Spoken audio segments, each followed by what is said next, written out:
Houston, Christina's got an amazing view of home planet out the side hatch window, and it's lighting up the cabin, and it's just a great blue hue to it. It's beautiful.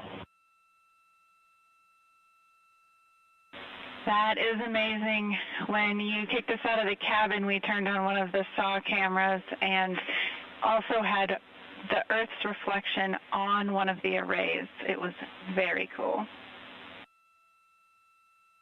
Oh, man, that is amazing.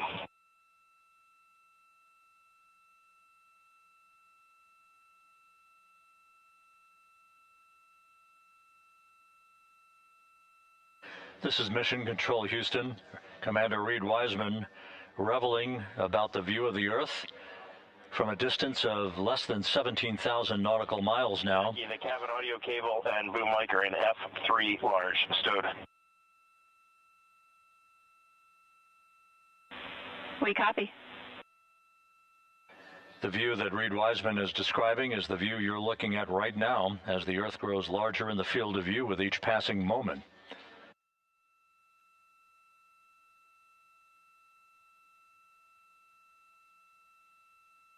We're about 29 minutes away from the start of the NASA Plus coverage, joining our 24/7 YouTube coverage as a simulcast for the remainder of the evening through the time the crew is on the deck of the USS Mertha and in medical bay. So we'll be looking forward to additional reports and other video coverage from the deck of the USS John Mertha and other assets in the splashdown zone as we continue towards splashdown and the return of Integrity's astronauts just 2 hours and 5 minutes from now.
Couple of minor updates, just tweaks by a second or so for some of the key activities that will be coming up.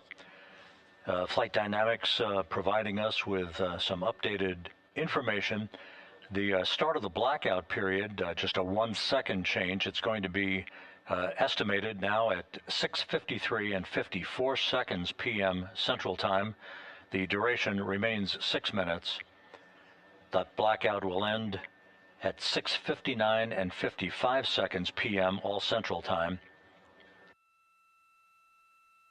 We expect to begin entering the Earth's atmosphere at an altitude of 400,000 feet at 6:53 and 30 seconds p.m.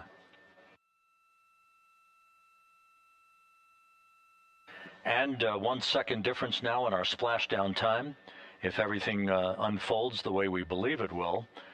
Splashdown now scheduled at 7:07 and 8 seconds p.m. Central Time, 7:07 and 8 seconds p.m. Central Time, 5:07 and 8 seconds p.m. Pacific Time at the splashdown zone off the coast of San Diego.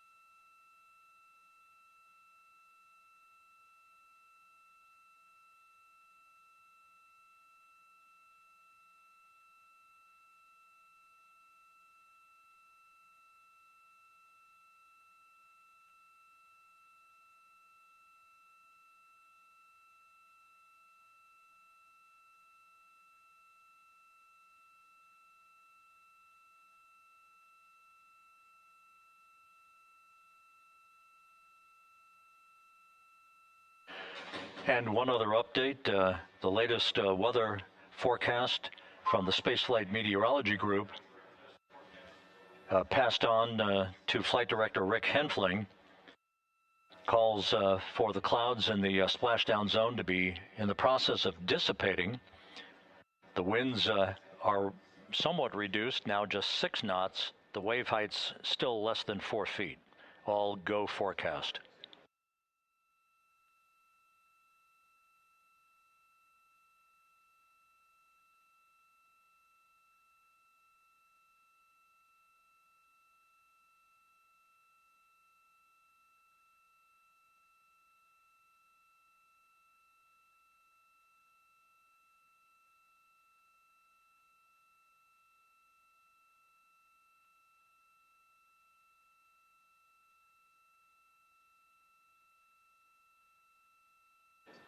So once again, the stage is set as Integrity continues its inexorable march toward a splashdown in the Pacific 2 hours from now.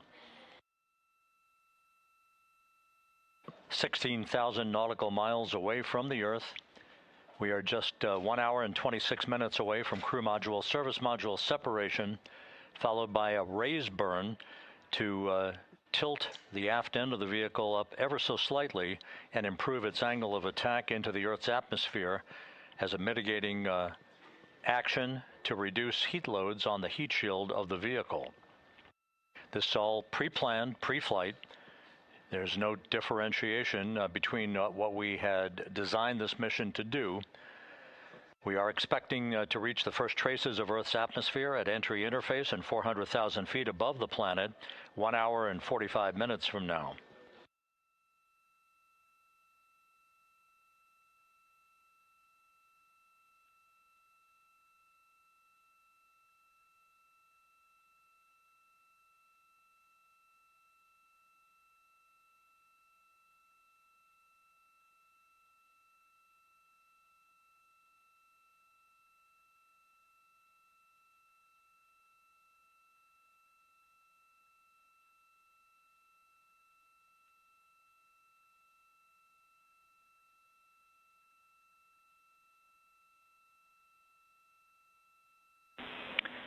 Integrity, Houston.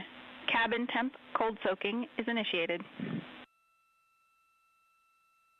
Copy that, Jackie. CO2 is 5.5, and we are still doing good on board. Christina and Jeremy are beginning suit down.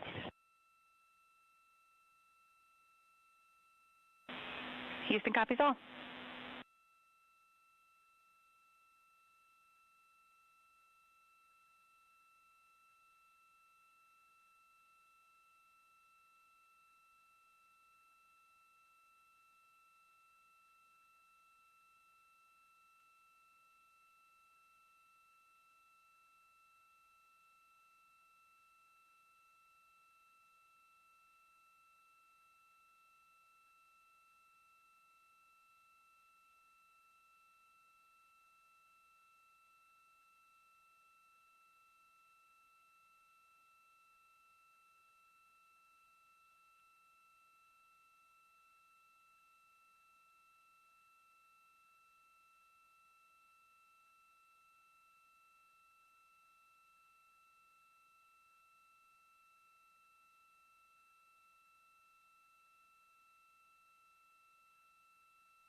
Integrity Houston for entry checklist. Go ahead, Jackie. Reed, with this time to EI, we expect you're about to be stepping into steps 9 and 10 in the entry checklist. In step 10 for the SIP switch config, there are no deltas. No deltas to step 10. Copy all.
This is Mission Control, Houston. Once again, a great view of the planet Earth from Integrity from one of the solar array wing cameras. Now just 14,000 nautical miles from splashdown. Splashdown schedule for 7:07 and 8 seconds p.m. Central Time, 5:07 and 8 seconds p.m. Pacific Time. At a point to the southwest of San Diego in the Pacific Ocean, where the USS John Murtha is on station and where recovery team assets are being deployed to the predicted splashdown site to complete the mission of Integrity's astronauts and their lunar flyby. With the Earth growing larger in the field of view, the next major milestone, just 1 hour and 13 minutes from now, will be the separation of the crew module from the European service module. Houston copies. The separation of the crew module will set the stage just 3.5 minutes later. One question. Go ahead. When I was looking at the BFS-SM SEP, it was the exact same time as our predicted SM SEP. Can you just confirm we don't need that to be a touch later?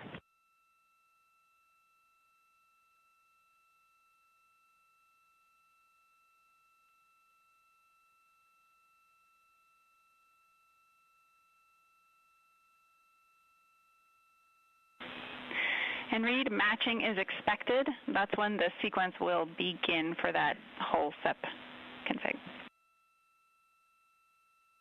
Outstanding. Thank you for the verification.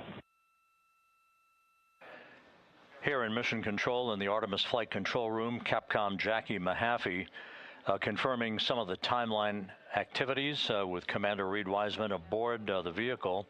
The crew has suited up in its launch and entry suits, ready to begin the critical phase of this mission. Their homecoming to a high-speed entry and a parachute-assisted splashdown in the Pacific. Once again, the next major milestone, 1 hour, 11 minutes from now, the separation of the crew module from the European service module as Artemis's astronauts head home to complete this historic flight.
Artemis II mission is a test mission of the Orion space capsule. Test mission of the Orion space capsule. Artemis II will be the first time we put humans on this rocket. Will be the first time we put humans on this rocket. We're going back to the moon because it's the next step in our journey to Mars. We're going back to the moon because it's the next step in our journey to Mars. We were were always going to the moon. We were always pushing ourselves going to explore to the moon. is just pushing ourselves to who we are. It's just part of being a human. Core to who we are. It's a part of being a human. We shall return. We shall return. Continuing to test out every bit of Orion. Continuing to test out every bit of Orion. Coming back to Earth. Humanity sets big goals. We can bring together genius from around the world. Together genius from around the world. Earth, putting this vehicle together. People on planet Earth putting this vehicle together To innovate for the benefit of humanity and to inspire the world through discovery. Through discovery.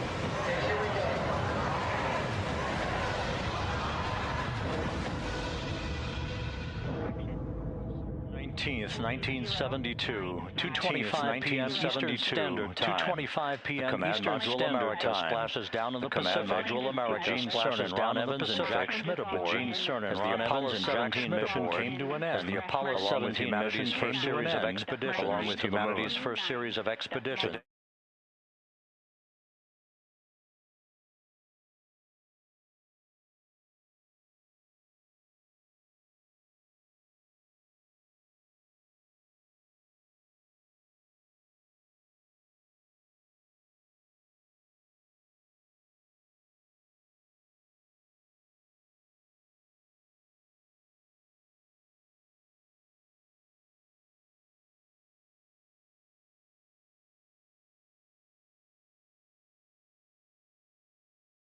Extremely well as we are closing in on the return of Artemis's astronauts from their flight around the moon and historic lunar flyby that will culminate with that splashdown in the Pacific off the coast of San Diego just 1 hour and 35 minutes from now. And with that, it's a good entry pad, and we can continue in the procedure. Integrity. You're looking at a live view inside Integrity. Reed Wiseman on the left doing a fist bump with pilot Victor Glover on the right, and down in the middeck area just below their feet, suited up in their launch and entry suits, are mission specialists Christina Cook and Jeremy Hansen of the Canadian Space Agency. A number of milestones yet to unfold before splashdown just over an hour and a half from now. Earlier today, the crew woke up at about 10:35 a.m. Central Time. They completed the final major maneuver of the flight, that being the return trajectory correction 3 burn. It was an 8-second burn that fine-tuned its trajectory to enter a corridor over the Pacific Ocean a short time from now. That will be the point of entry interface where the crew will reach the first traces of Earth's atmosphere at an altitude of 400,000 feet. The crew moved into its entry checklist just after 4 p.m. Central Time, suited up in those launch and entry suits, conducted leak checks, and now are in the final stages of their entry checklist. Instruction 115 of entry checklist. SM separation ATP is go. Houston copies. The next major milestone on the route home. Fully zipped, and they're working on EBS and then seating up. We copy. Thanks for the status. Jackie Mahaffey talking to Reed Wiseman aboard Integrity. The spacecraft now about 12,000 nautical miles from the Earth's surface. The next major milestone on tap for the crew will be the handover of communications from the Deep Space Network to the Tracking and Data Relay Satellite System. The Deep Space Network came into play after the translunar injection burn back on April 2nd that propelled Integrity toward its lunar flyby. We'll be back on the TDRS network here in about 41 minutes. Following that, the next activity will be the pyrotechnic separation of the crew module from the European service module.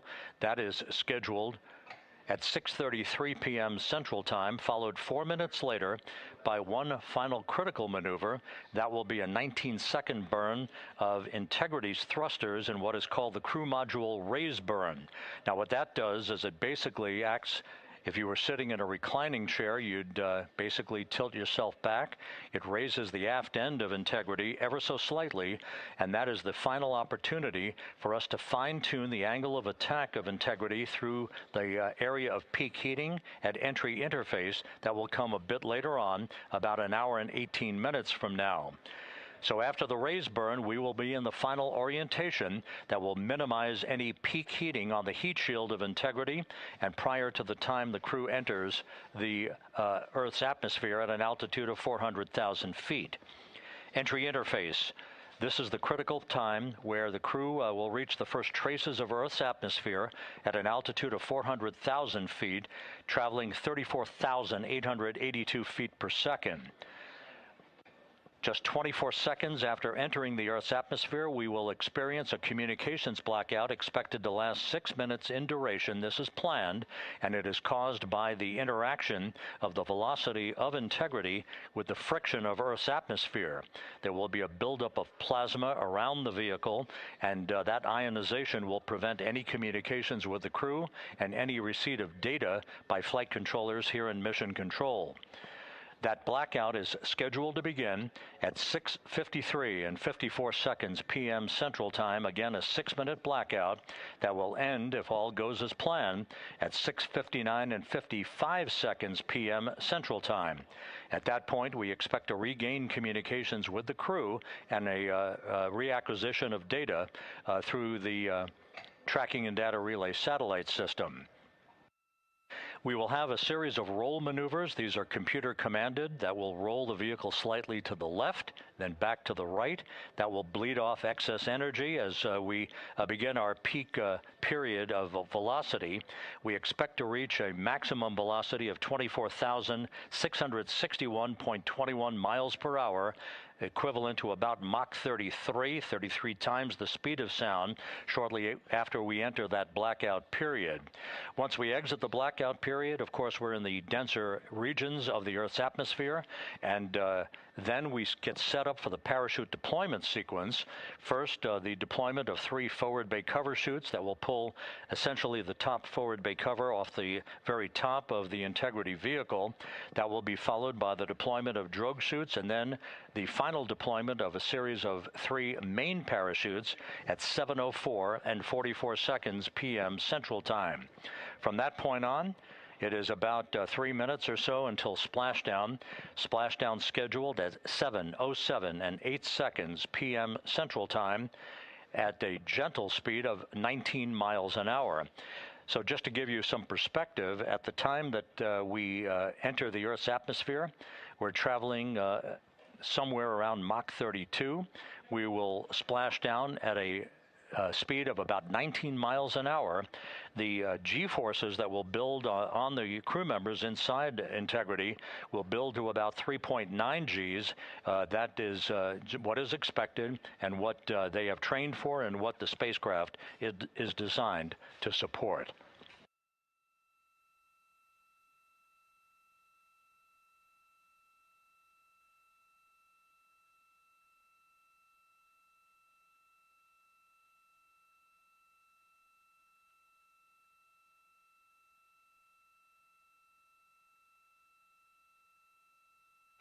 The latest weather forecast out in the recovery zone off the coast of San Diego is a go forecast from our meteorologists here at the Spaceflight Meteorology Group at the Johnson Space Center. And standing by on the deck of the USS John Murtha is my colleague from the Kennedy Space Center, Megan Cruz. Megan?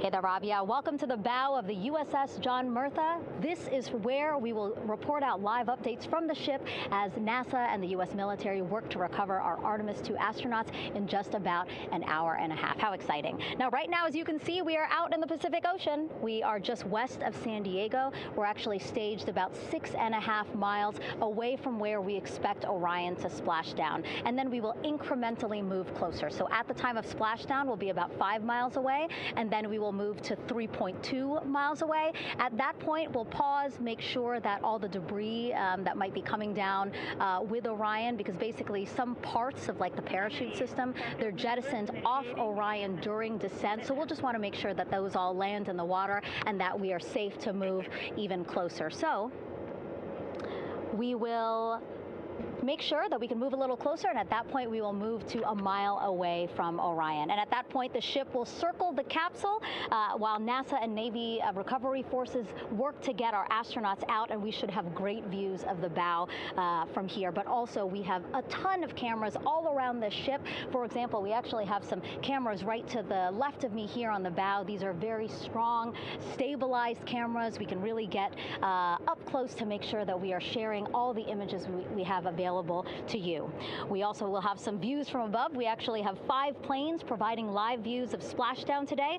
In fact, some of those aerial assets just took off from San Diego minutes ago. And then actually here on the flight deck, you see 4 helicopters, the 2 in the back. Those will take off in about 30 minutes from now, also with live cameras. So again, lots and lots of imagery that we hope to share with you today. And then those 2 helos in the front, those 2 will pluck the crew out of the water and fly them back to our ship. Now, the combined team here on the ship, more than 550 people, left San Diego 4 days ago, and since then I've watched different teams train every day, rehearse, final preps to make sure that they're ready for today. So to give us more of an update about how recovery is going on right now, why don't we turn over to Paul here, Paul Sierpinski. He is the Assistant Artemis Recovery Director. Great to have you here, Paul. Great to be here, thanks. Absolutely. So you just left the landing forces operations center here on the ship. How are we looking for recovery? Right now, it's looking great. When I left, they were just about to get into weather briefing with Mission Control Center in Houston, but listening to the loops this morning and everything that's been going on, the reentry trajectory correction burn, the return trajectory correction burn went great. They were right on the money, right down the middle where they should be coming back. Our forces here are teams out in the water. All our boats are launched or will be imminently. So yeah, it's just coming along great. Yeah. It's really nice to see. We did see some of those boats float behind us. We were hoping to give you a live view, but of course they floated right out of the camera shot as you came to us. But so basically the team right now here on the ship, basically like monitoring mode, but really things will pick up about 15 minutes after splashdown. Yeah, so a couple minutes before splashdown, things start happening really, really fast. Mm-hmm. Some events during the reentry, they're maybe a second or 2 apart, and so it just takes a whole lot of effort and a lot of updates back and forth between us and Houston to try to keep track of everything that's happening, all in real time. And then after splashdown, that's when the recovery team really kicks into high gear. We have our boat teams, our boat crews going out, our divers doing hazardous assessments as they get progressively closer to the capsule, making sure it's safe for all of our people to go in, and it's also safe for the astronauts to come out, because really at the end of the day, that's what we're here for, is we're to make sure that the astronauts get home safe after their tremendous journey to the moon and back. But then also we have, like you mentioned on a minute ago, all of our imagery helicopters are taking imagery, camera shots of it as it's coming in all the way through splashdown. I mean, they'll see it as soon as it crosses the horizon, all the way to the ocean here. And then afterwards, we have to recover actually Orion to bring it into the well deck of the ship. Absolutely, yeah. And so once the astronauts are safe on board, then those same dive teams are going to transition into securing the capsule. They'll position some equipment around it to kind of facilitate that. The ship will move into position. We'll attach a really big winch line to it, and then a bunch of tending lines. We'll pull the capsule around behind the ship and then start to slowly bring it in. And then, Orion comes in, goes hard down, and everyone cheers. Yeah, great day. Great day, exactly. Lots to coordinate, a lot to manage. Basically, planning for this recovery, Artemis II recovery, started a month after Artemis I launched. That was the uncrewed test flight of the Space Launch System rocket, as well as the Orion spacecraft. That was November 2022, a month later, all the planning for this. How does it feel to be so close to welcoming our friends, our astronauts home? I mean, for the whole team, I walked around the ship this morning, just kind of visiting with a lot of people, a lot of groups, and just kind of get the feel of them. And everyone has that same kind of mentality. Everyone's excited. Everyone's thrilled to see all that work that we've been doing, like you said, for the last 3 years, since right after the last one came back till now. And some people even further back. Some of them go back a decade or more. So everyone is just excited, and they're ready. They're really ready for this, and just to be able to see our crew come back, that's going to be a thrill for everyone. How are you feeling? Are you ready? Is this something you ever thought you'd be doing? I'm ready. I'm excited. This has been the pinnacle of my career so far. It really has. I've seen a lot of firsts, a lot of lasts, but I can't think of ever topping seeing the first crew to go to the moon and back in 50 years, and to be here and be a part of that. And it's just a tremendous privilege. And on behalf of the whole team, like, I'm thrilled, and so are all of us. We're ready. Yeah, I definitely think that those words really embody how everybody on the ship is feeling. So thank you so much, Paul. I appreciate you being here. And so, Rob, we'll toss it back to you again. We will continue to join you with live updates from the ship as much as possible. Thank you, Megan. Back here at the Johnson Space Center, the entry team of flight controllers looking over the shoulders of Reed Wiseman and Victor Glover there on the flight deck of Integrity, and again, just below their feet in the mid-deck area, if you will, Christina Cook and Jeremy Hansen of the Canadian Space Agency. They're in the final review of their entry procedures and all of the activities that will follow here very shortly in trip hammer fashion. We should note that after splashdown occurs, the flight control team here in Houston will be monitoring the orientation of the Integrity spacecraft. We are expecting it to splash down upright in what is called the Stable 1 configuration, with the top of the spacecraft pointed upward. Stable 2 would indicate that it is upside down in the water. Regardless of the orientation, there will be 5 inflatable airbags called the CMOOS system. That's the acronym for Crew Module Uprighting System. We are suit on complete.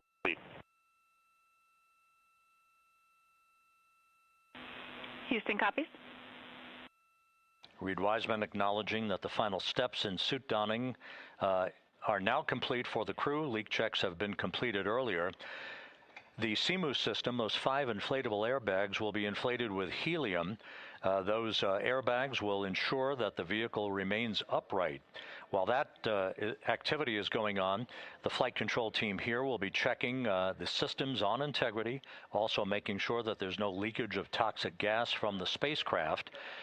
It should take about 15 minutes from splashdown to the power down of all of the systems on Integrity. And at that point, assuming everything is in a nominal fashion, then the green light will be given for the Navy recovery teams to begin to make their way closer to Integrity to begin the erection of a large inflatable life raft called a front porch that will be buttressed up alongside the hatchway to the spacecraft. That life raft will be used to bring the crew members out of this vehicle once the hatch is open, one by one. They'll get their land legs back after 9 days of weightlessness before they're put in harnesses to be hoisted one by one in sequential fashion, in an alternating fashion, to the 2 hovering Navy helicopters overhead. Houston Integrity for a status. Go ahead. Seats 3 and 4 are connecting umbilicals. We're going to be stepping into leak check soon. 1 and 2 will be seated. 3 and 4 will be free float, and we'll configure EPROC accordingly. Houston copies all. Reed Wiseman talking about the current procedures with the suiting of the crew members and subsequent leak checks, a final leak check for all 4 crew members. Everything is actually running a few minutes ahead of schedule. So once the life raft is inflated next to the Integrity spacecraft and the recovery teams have arrived alongside of the vehicle, the hatch will be open and the crew members will be brought outside into that front porch, as it is called, one by one.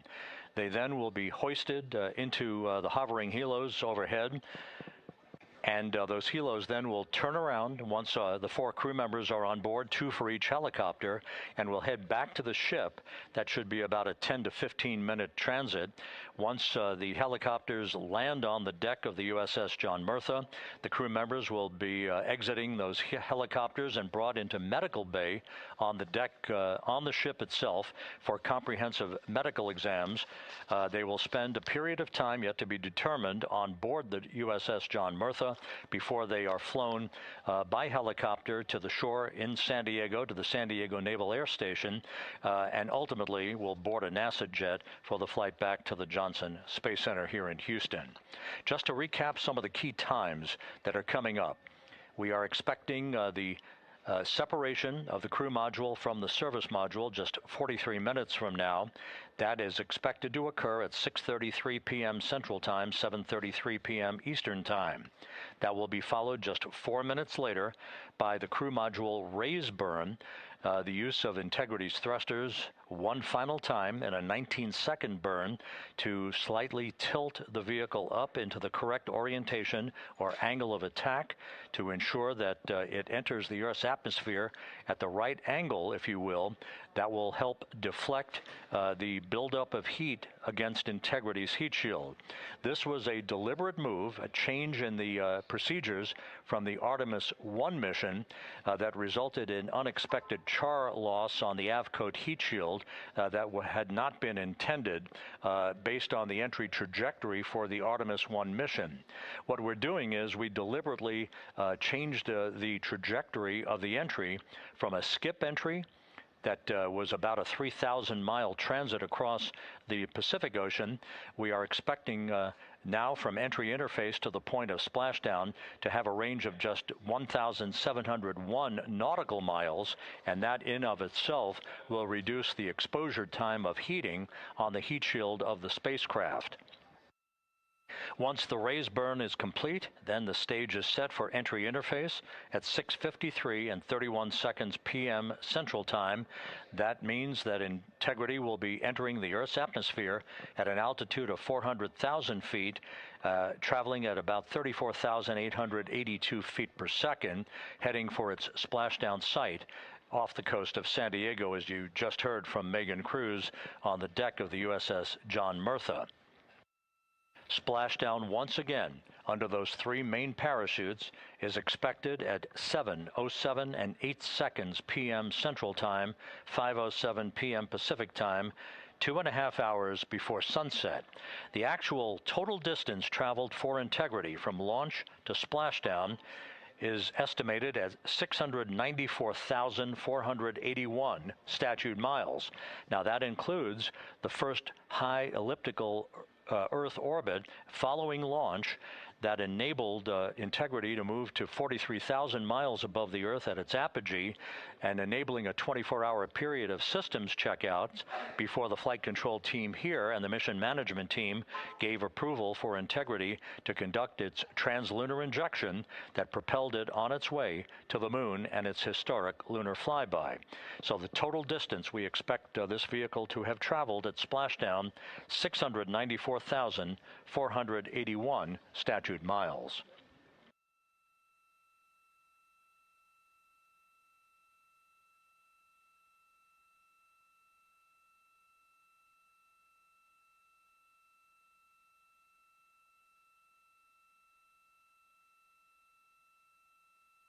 With everything proceeding on track and on time aboard Integrity, the vehicle system's in excellent shape as the Earth grows larger in the field of view. Let's go back to the USS John Murtha and Megan Cruz, who is standing by.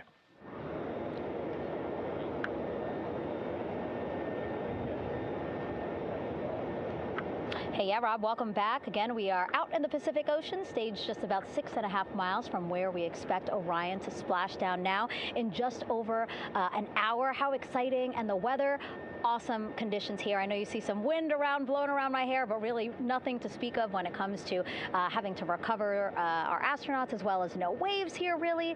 So yeah, we're expecting a really great day. Also, hopefully, some really great views. You can see behind me that some of the clouds are starting to break up, so that's really exciting. And now, of course, this ship has a lot of people ready and excited to welcome our crew back home, including Dr. Rick Schuring here. He is a NASA flight surgeon. Great to have you here, Rick. You too, Megan. It is a blessing to be out here this day with our teams. We've trained 3 years for this, nonstop with the U.S. Navy, and along with EGS, and we've so looked forward to this day. And you know, just by God's grace, everything's parting, the skies and everything. The crew's doing great. Looking forward to come back, and our teams are ready. So this is one of those days you've dreamt about, and now it's finally here, and we're ready, and just thankful to be a part of it. Yeah, and you play a really integral role. When was the last time you spoke to the crew, and how are they feeling in this last hour before splashdown? Sure. Yeah, so the crew woke up, when they splashed down, they were woken up about 8.5 hours ago. Me and my fellow crew surgeons, Doctors Chris Haas and Rafi Rafi Kumjian from this Canadian Space Agency spoke with them about 6.5 hours ago, just to double check on how they were doing, if there's any medical issues, how they slept, and then kind of go over their landing day protocol for their medications, for what we call a fluid load, to try to replace some of the fluid and electrolytes that they've lost with just a normal space adaptation. Once they got to space, they kind of have to replace some of that fluid to help them with the whole landing kind of readaptation to 1G, which they haven't done for the last 10 days. And then just kind of let them know how things were going to play out, out with the open water teams all the way until we finally get to the med deck. So they were very pumped up, very hurried though. They had a lot of cabin configuration, a lot of things to get ready. So they're excited, but also very focused on the job that they had to do. So we've trained a long time for this, and we're ready. And you said some medications. I mean, those are kind of just to mitigate the effects of, obviously, their more than 695,000-mile journey back to Earth. It's just like anti-nausea medication, right? Yeah, exactly, Megan. The astronauts are very healthy, fortunately, and even when they come back in reentry, the human system is very kind of dynamic. It has to readapt very quickly, and one of the most common responses they get is just some stomach awareness to some nausea, even to some vomiting. And with our crews that land out in Karagana, the Soyuz crews or our SpaceX crews, they all kind of experience the same thing. This will be the first time we're landing in water since December 1972, and I worked with all the Apollo astronauts years ago, and they all told me that landing in the water, especially in the Pacific, can be very provocative. So we take steps to give them medicines to really mitigate some of that nausea, vomiting, help them feel a little bit better, and also sometimes just use a little anti-inflammatory medicine just to help with coming back to 1G. The effects of microgravity, especially as you age and you have a little arthritis, you feel great in microgravity, and everyone kind of curses coming back to the ground like, oh, dang, 1G, but so that helps a little bit. But for the most part, the main thing is just replacing that fluid and then trying to help them with that transition back to 1G, and then we're ready to go. Yeah, and their health is assessed almost immediately after they splash down. Yeah, so we have Dr. Jesse Wang, and we have our independent duty corpsmen, who are the Navy version of paramedics, extremely highly trained, highly experienced Navy medics and divers who will go out there, open the capsule about 28 minutes after splashdown and do the first initial assessment. So Jesse and his team will go out there and look at each crew, kind of do their assessments, get vital signs, report back to Drs. Haas and Kumji and I back in the med bay, let them know how they're doing, and then if they've got the normal kind of space adaptation kind of things, we expect that. They're good to go on that. If anything, didn't go the way we want, they're all prepared for that as well. And Jesse and his team, I mean, this is their full-time job, taking care of, sailors and folks who might be injured. We don't expect any injuries, but coming back, going 25,000 miles an hour down to, 20, miles an hour is still a dynamic process. I've heard it described as, kind of like a car crash. And then the crew will be ready to go, and Jesse and his team will make that transition to get them out to the front porch, do assessments on them again, call it to our med bay, and then once we have that and they're all good to go and the crew's feeling okay, we'll hoist them up in the helos. It's about a 3-minute flight back to the flight deck, and that's where me and the astronaut chief, Scott Tingle, will actually meet them.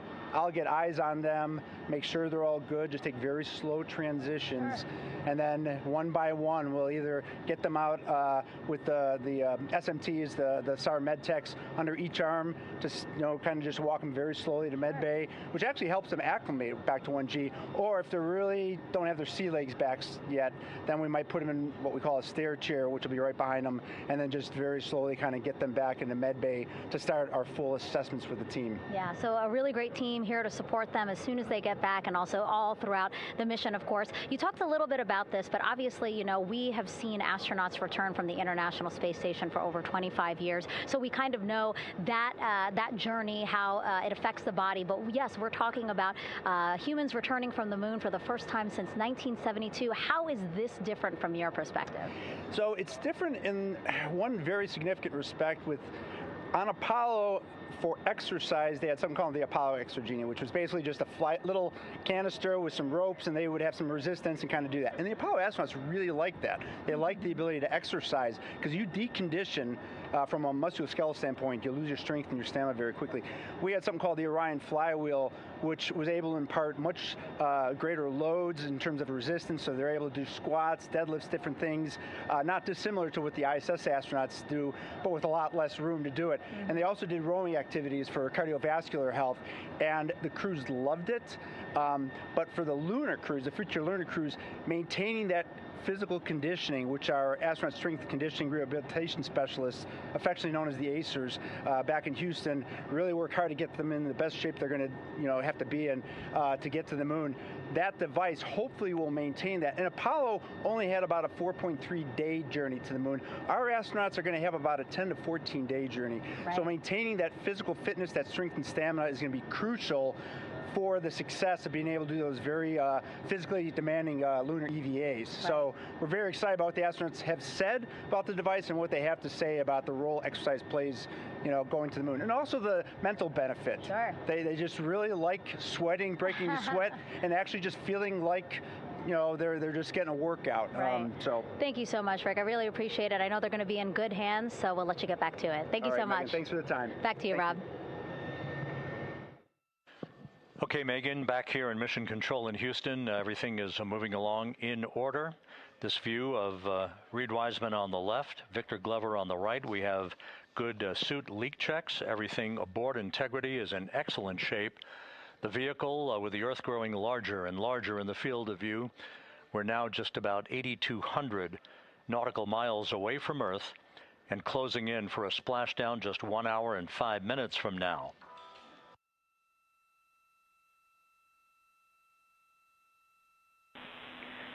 Integrity, just under a minute till your GPS maneuver initiates, and both GPS units look eager to acquire. Outstanding. Seats 3 and 4 are working on seat strap in now. Houston copies. Once again, as we start to close in on some of the major milestones, the first one coming up in just 31 minutes.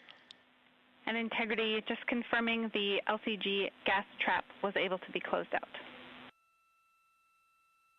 Affirmative.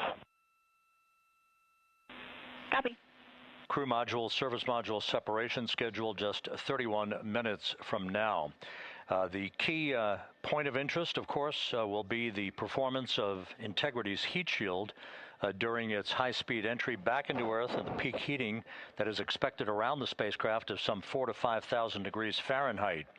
On Artemis I, as I think most folks know by now, we flew a trajectory known as a skip entry, in which we performed an initial dip into the atmosphere to bleed off some energy. Then we skipped out of the atmosphere and dipped back into the atmosphere before splashing down in the Pacific.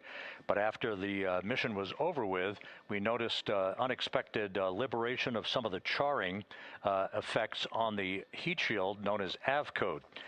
Before the flight, we had an opportunity to sit down and talk with Entry Flight Director Rick Henfling to get a perspective on what this all means and how the mission was redesigned to try to protect Integrity's heat shield to a higher extent. Let's take a look at that interview.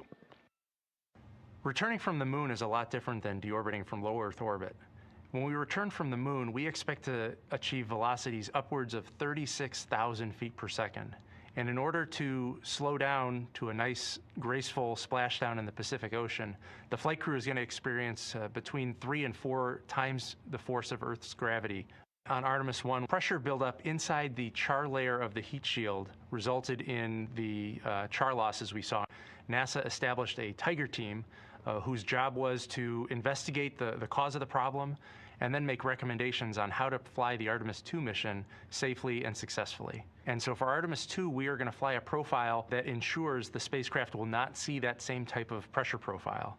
And so the char losses seen on Artemis II will not be like the ones that we saw on Artemis I.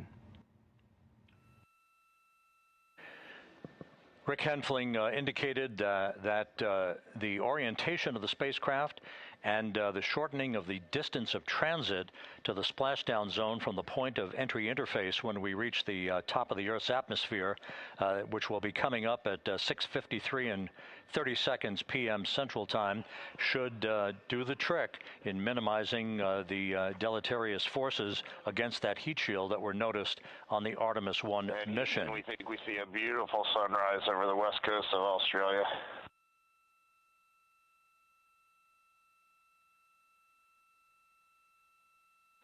We copy. Commander Reed Wiseman reveling in his final hour in space on this mission as Integrity is passing over the southwest coast of Australia now at an altitude of some 7,600 nautical miles. That will begin the southwest and northeasterly transit across the Pacific Ocean. Let's talk a little bit more about some of the highlights and some of the numbers associated with the points of interest here. We are 27 and a half minutes away from crew module, service module separation. That will be followed about 3.5 minutes later by the raise burn that we've discussed, a 19-second burn of Integrity's thrusters to fine-tune its angle of attack as it enters the Earth's atmosphere. Entry interface is scheduled 47 and a half minutes from now. That's the point at which we will reach the top of the Earth's atmosphere, traveling about 34,882 feet per second at an altitude of 400,000 feet.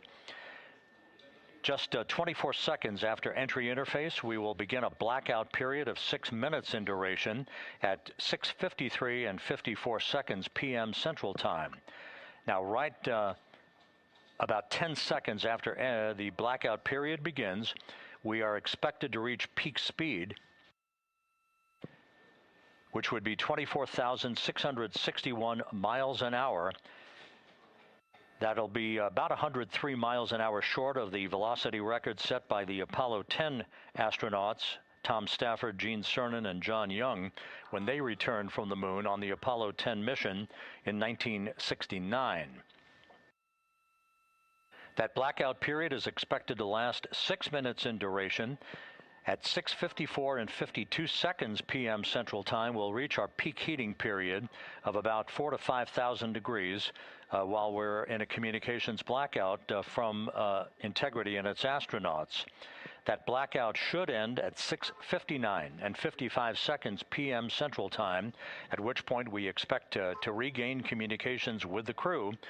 Capcom Jackie Mahaffey here in the flight control room will be talking to the crew, calling them, and we'll await a response from the crew as they come out of that blackout period. And at that point, their altitude will be just 157,000 feet above the Earth, traveling at 13,000 feet per second with a range to splashdown of just 147 nautical miles.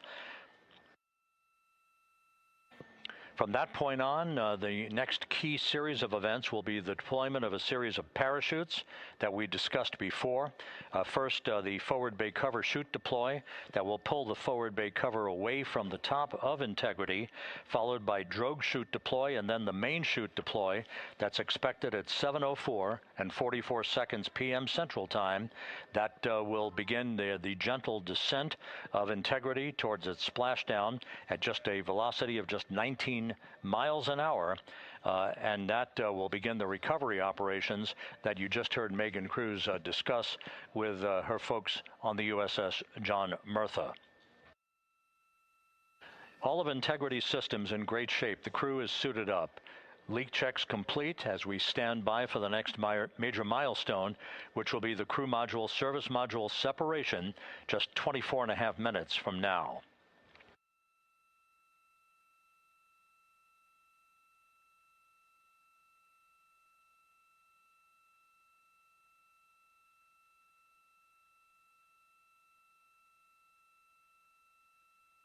All of the activities from the start of entry interface to the point of splashdown will be quite rapid fire, just 13.5 minutes from the point at which we begin descent into the Earth's atmosphere till splashdown. And just to show you, as Rick Shearing, the flight surgeon, alluded to in his interview with Megan Cruz, all of this happens to decelerate the vehicle from traveling around Mach 33 to just 19 miles an hour at splashdown. All of that happening in just 13.5 minutes. But the vehicle and the parachutes are all designed to support all of that, so we'll be standing by to report all that to you in sequential fashion as these milestones are ticked off and as we hear from the crew during its entry back into the Earth's atmosphere and ultimately when they emerge from the blackout period, and at that point we'll be just minutes away from splashdown.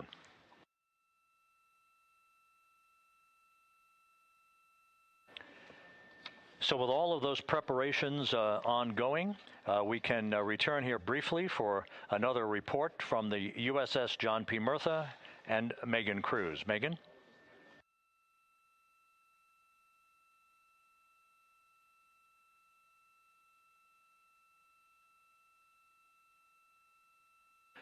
And we'll regain that communication with the USS John P. Murtha just momentarily.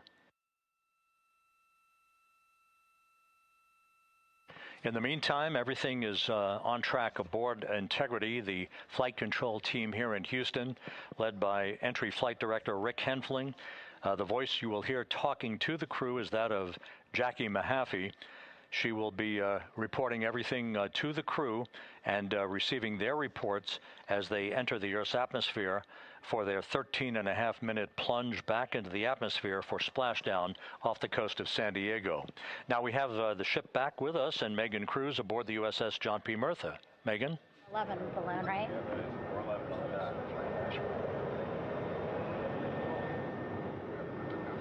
Hey, Rob, yeah, the excitement is really building here on the ship. I'm watching right now one of the weather balloons being lofted up from the ship. Again, weather balloons, very important for us to make sure that we are tracking the right kind of weather and also the data that's needed for what's called our Sasquatch team. Again, it's a team out of NASA that basically makes sure that the debris that comes off of Orion, again, some of those pieces of the parachute system, make sure that they don't fall on us here in the sea, and also our aerial assets, our folks in helicopters. So watching that float away right now. But with me right now is Captain Eric Kenny.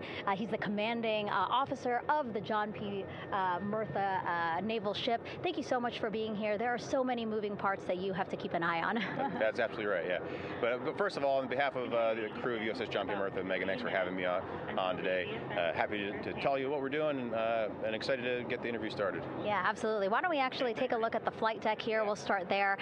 Basically, we also, while watching this weather balloon float away, we noticed all 4 helicopters leave the flight deck. We now have an empty flight deck. We had 2 imagery helos as well as the 2 crew helicopters that will go recover the crew. This is just one of the many things that, again, our ship of 550 people, it's something that you oversee as commanding officer. Yeah, absolutely.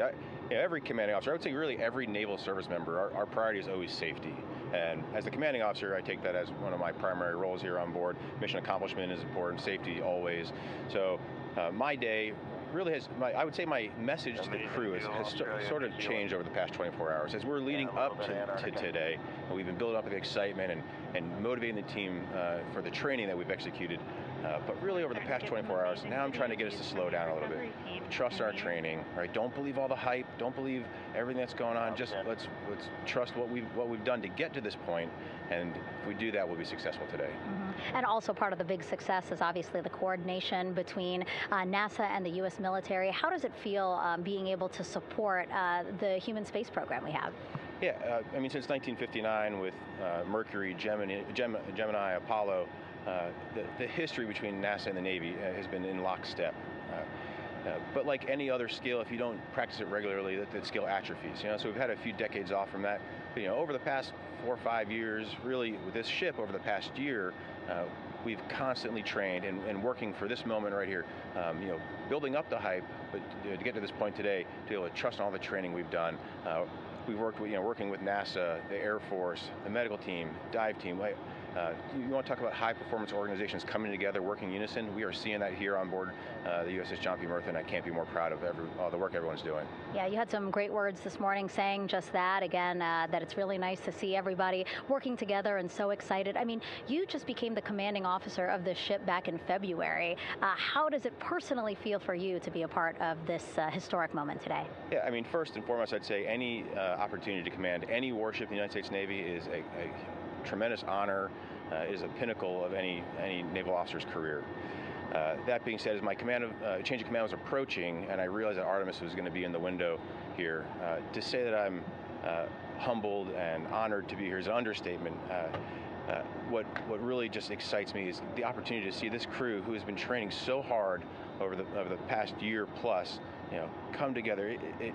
It is what inspires me. Listening to NASA and the ownership and pride they take, they make my crew better. I think we're making NASA better together. That synergy is something that I'm happy to see and hopefully take forward with me in my career. Yeah, it's all about partnerships. We couldn't do it without you, and we couldn't have gotten to the moon without our international partners as well. So thank you so much, Captain. It was really great to have you here today. Thanks, Megan. Awesome. All right, Rob, back to you. Thank you, Megan. Back here in Mission Control in Houston. We just had a quick view of the crew. We'll get that view back, and there they are again. Here in Mission Control, the entry team of flight controllers led by Rick Henfling and Jackie Mahaffey serving as the spacecraft communicator. We have just handed over communications links from the Deep Space Network that we communicated with the crew through from the time of the translunar injection burn back on April 2nd. We've just handed back to the Tracking and Data Relay satellite system as we prepare for the crew module service module separation that will take place just 17 minutes from now. With the Earth looming in front of Integrity as it barrels back for a splashdown of the Pacific just 50 minutes from now, we're just 5,700 nautical miles from splashdown.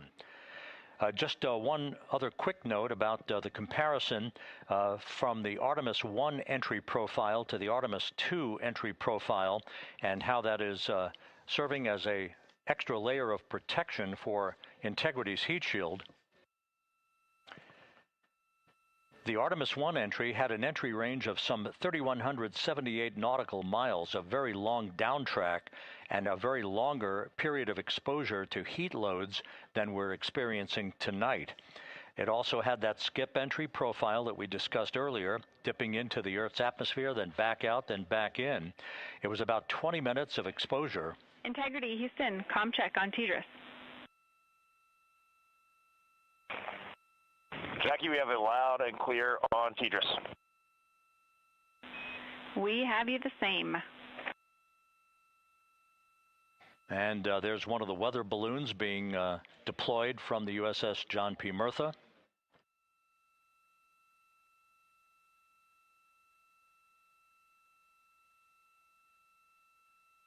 So the Artemis I entry had the vehicle. Any update on GPS? We haven't seen a track in yet.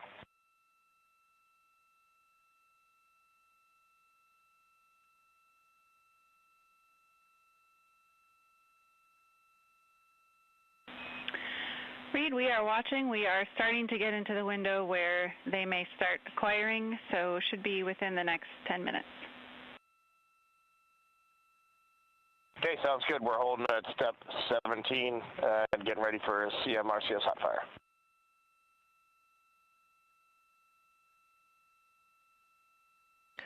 And that exchange indicating that we are expecting to acquire data from the GPS system on board. That'll be a navigational tool that will basically tell Integrity's computers that they're on track down the center line of the corridor for the entry interface that will lead them to their splashdown point. Once again, the Artemis I entry exposed the heat shield for about 20 minutes of peak heating. For Artemis II, we're going to reach a downtrack distance of 1,701 nautical miles from the point of entry interface with with just 14 minutes of duration, and it's basically a different angle of attack, a little bit steeper angle of attack that will protect the heat shield from excessive heat loads.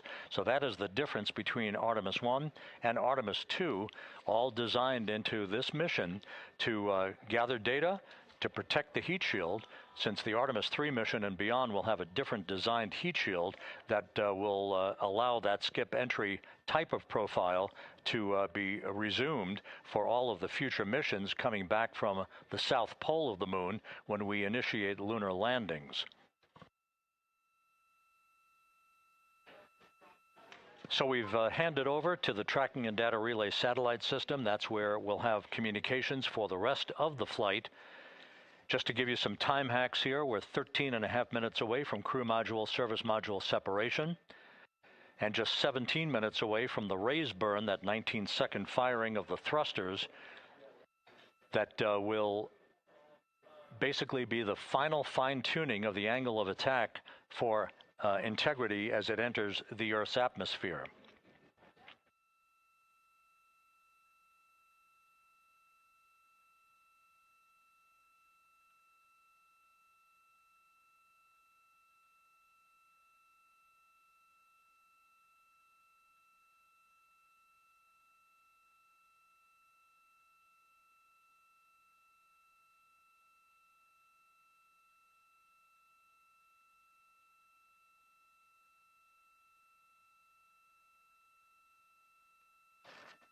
And once again, a dueling box view of some of the assets that are involved in recovery operations today.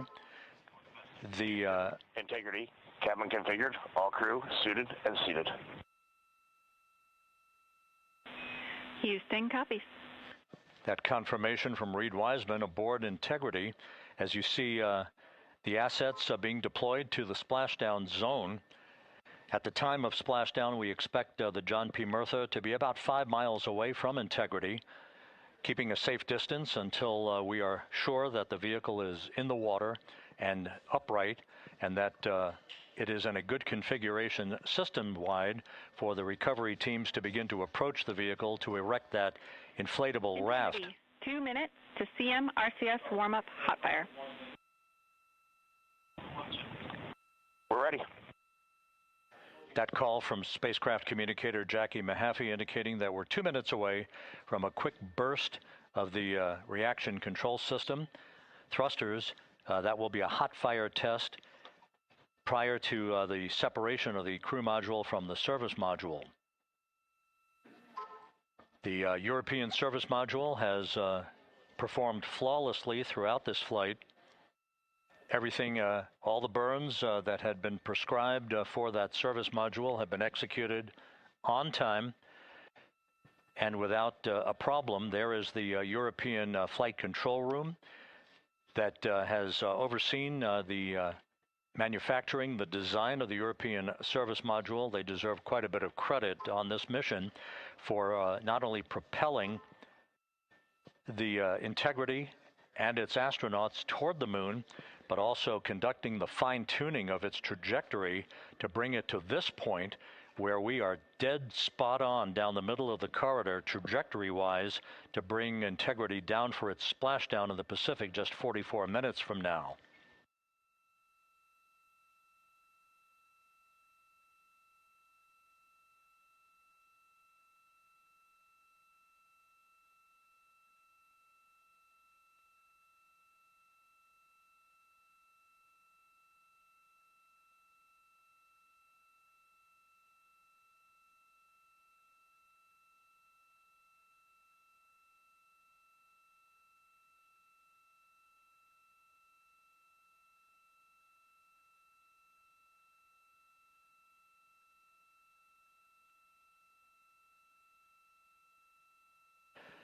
What you're looking at is a computer-generated visualization based on real-time telemetry from Integrity, currently traveling about 16,000 miles an hour.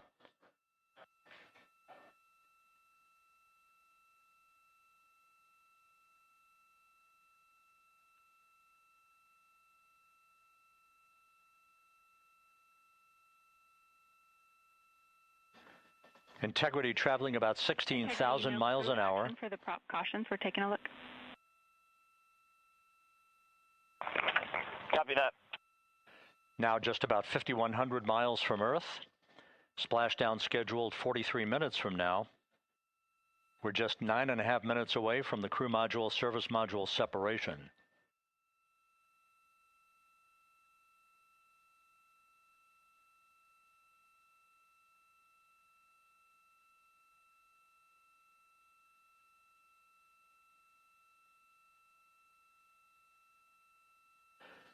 We are confirming.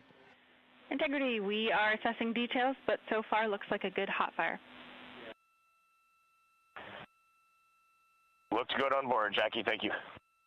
And Jackie Mahaffey took the words out of my mouth. I was just about to say that we had a good hot fire test of the thrusters in advance of the crew module service module separation that's coming up just 8.5 minutes from now.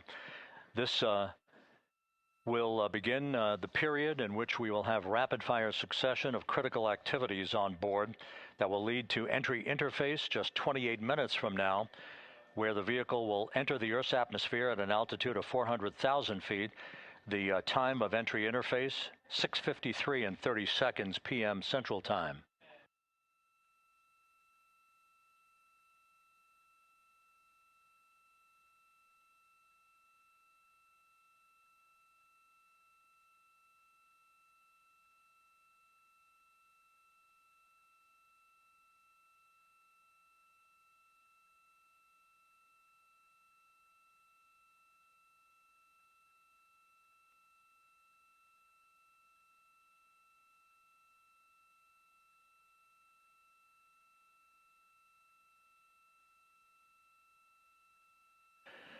Integrity's astronauts were awakened at mid-morning to begin their entry preparations.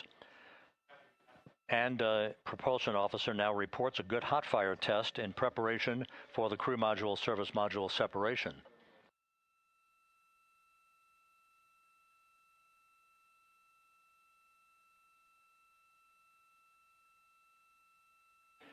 We're now inside 41 minutes until splashdown.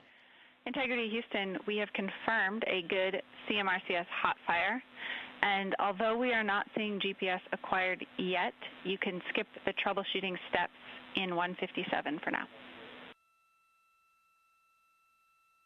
Integrity copies.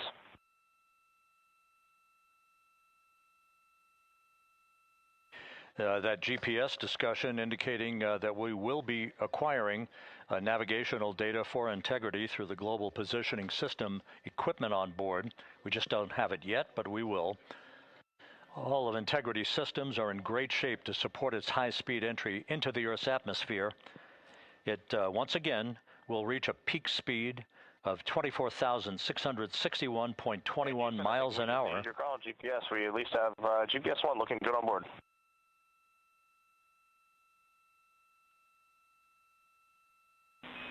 We are confirming.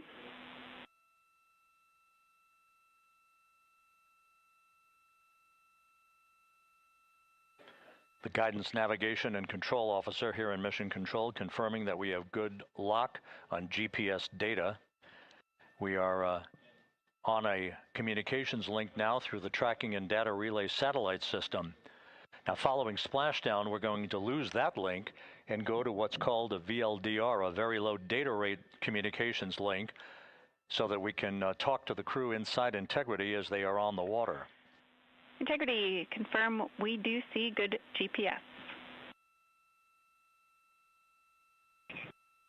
We do too, especially GPS 1 is accepting in nav channels 1 and 3. That GPS data is basically telling Integrity's onboard computers its position relative to the Earth, but its trajectory and its orientation according to flight dynamics and the Guidance, Navigation, and Control Officer is spot on. We have now armed the pyros for the crew module service module separation coming up less than 5 minutes from now.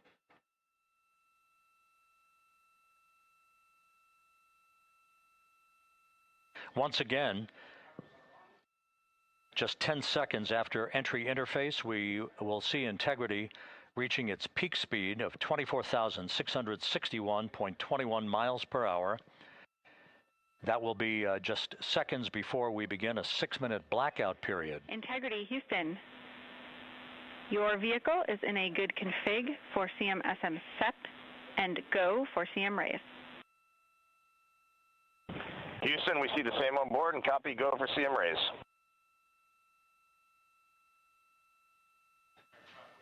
That CM raise referred to as the slight firing of 19 seconds by Integrity's thrusters with a change in velocity of 9.9 feet per second, a slight nudge of the aft end of the vehicle so that it's tilted a bit upward, providing the final angle of attack as the vehicle enters the Earth's atmosphere.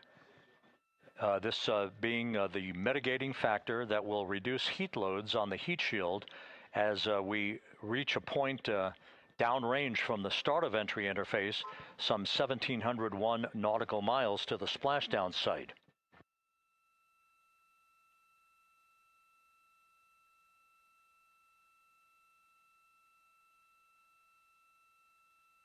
Integrity systems in excellent shape. We are currently 3,300 nautical miles left in this mission. Splashdown scheduled 36 minutes, 39 seconds from now.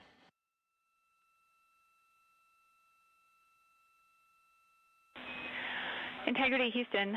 For the 2 enabled prop cautions, what happened is while the thrusters were firing, multiple pressure sensors on each of the strings diverged a bit from each other.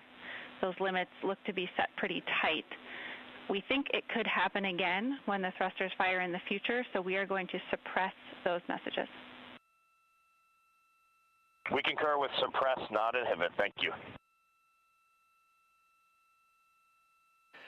That exchange between Jackie Mahaffey, our Capcom for tonight, and Reed Wiseman aboard Integrity, indicating basically to ignore sensor data.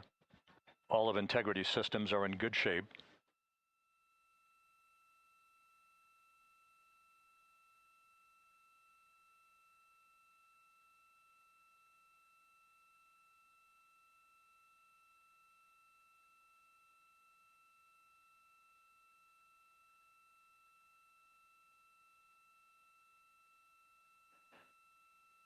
Now, coming up on about 90 seconds till the crew module, service module separation.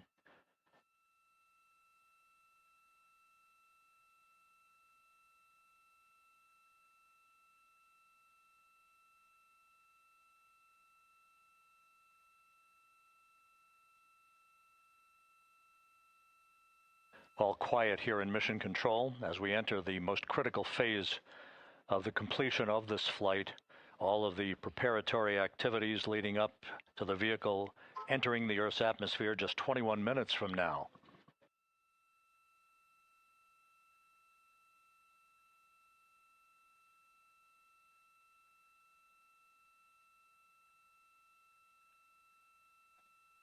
Coming up on 1 minute. Mark 1 minute till crew module, service module separation.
And we have confirmation of crew module, service module separation, and a great view, albeit momentarily. Houston, good step on board. Houston copies and concurs. The European service module now separated from Integrity, a job well done. Integrity, no action for the 4 CDH cautions. Those are SM related, not applicable. Integrity.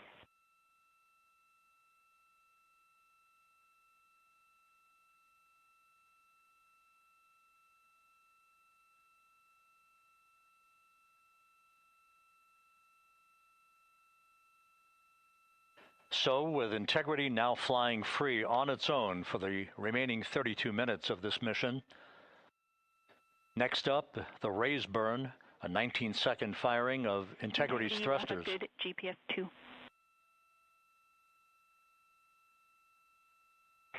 Integrity copies, good GPS 2. Coming up on the 2-minute mark until the raise burn. Again, this is the final tweaking of the orientation of Integrity to put it in the right angle, if you will, the angle of attack that it will fly in during its entrance into the Earth's atmosphere. Entry interface now just 18 minutes, 25 seconds away. This is a visualization, but driven by real-time telemetry.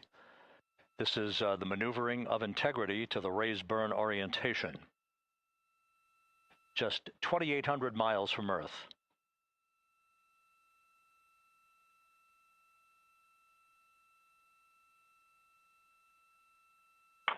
Houston, we got a great view of the European service module out the window with the sun hitting the side and the solar rays and the NASA worm right there. It's a beautiful looking machine. Roger.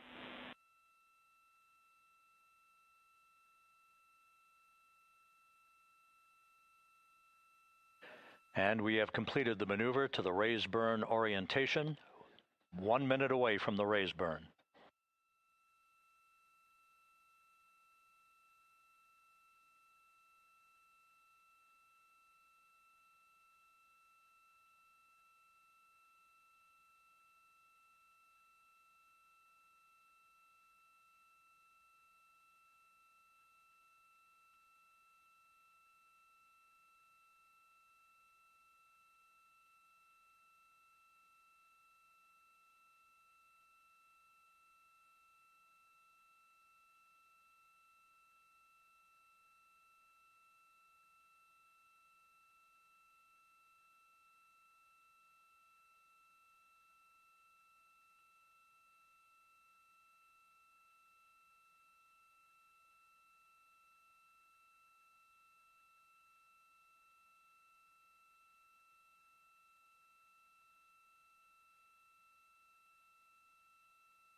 And the crew module raise burn is underway, a 19-second firing of the thrusters, and we have a completion of the burn.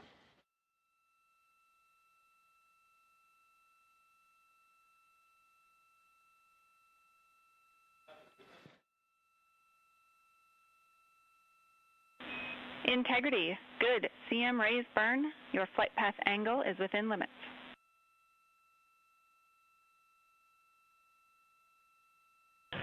Integrity copies. Looks good on board, Jackie. So the final maneuver is now complete. Our trajectory for a splashdown in the Pacific 29 minutes from now is set and will not be amended any further. And we have the right angle of attack to mitigate any excessive heat loads on the vehicle during entry interface. Integrity, Houston, a heads up about comm coverage. When you perform the 180 roll, for the first minute or so in that attitude, we expect about a minute LOS.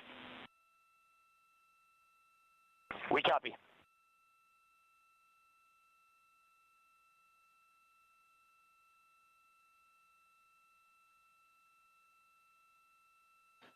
So for those who are watching the series of events coming up, we will enter the first traces of Earth's atmosphere 14 minutes, 45 seconds from now. 6:53 and 30 seconds is what is pegged for entry interface at an altitude of 400,000 feet, traveling at approximately 34,800 feet per second, range to touchdown or splashdown 1,701 nautical miles. 24 seconds after entry interface, we will enter a 6-minute blackout period in which we will lose communications with the crew. This is expected due to the buildup of plasma around the vehicle. That's an ionization effect due to the collision, if you will, of the velocity of the spacecraft with the friction of the Earth's atmosphere. That 6-minute blackout is expected to begin at 6:53 and 54 seconds p.m. Central Time. During that period of time, we will reach our peak speed of 24,661 miles per hour. That comes just short, based on unofficial data from the flight dynamics officer right now, will come just short of the velocity record set by Apollo 10 of 24,791 miles per hour in 1969. We expect peak heating on the vehicle at 6:54 and 52 seconds p.m. Central Time, a minute and 22 seconds into entry interface. At that point, we will be just 204,000 feet above the Earth, traveling at 33,000 feet per second. The blackout period is expected to last 6 minutes. We expect that blackout period to end at 6:59 and 55 seconds p.m. Central Time. From the end of the blackout period until splashdown, it is just 7 minutes, at which point we'll start deploying the series of parachutes to slow integrity down to an ultimate splashdown velocity of just 19 miles an hour. We see the same, waiting for the 180 rolls.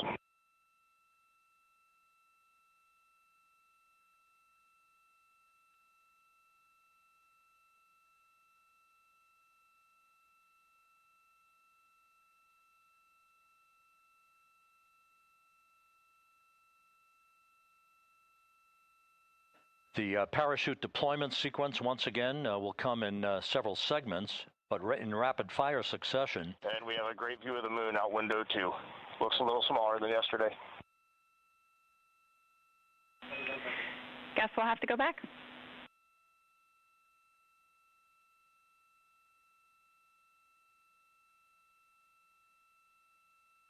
Reed Wiseman and Jackie Mahaffey exchanging discussion on a view of the moon that Integrity's astronauts are seeing in the final minutes of this mission that will be completed with splashdown just 25 minutes from now. 3 forward bay cover parachutes will be used to pull the forward bay cover off the top of the vehicle. Then 2 drogue parachutes will be deployed to slow and stabilize the crew module during its descent, followed by 3 pilot parachutes that will lift and deploy the main parachutes from the forward bay. The final sequence will have 3 main parachutes deployed. These will be 116 feet in diameter, each main parachute approximately 265 feet long when reefed. The parachutes will ultimately slow Integrity down from its peak speed of almost 33 times the speed of sound to a gentle 19 miles an hour at splashdown.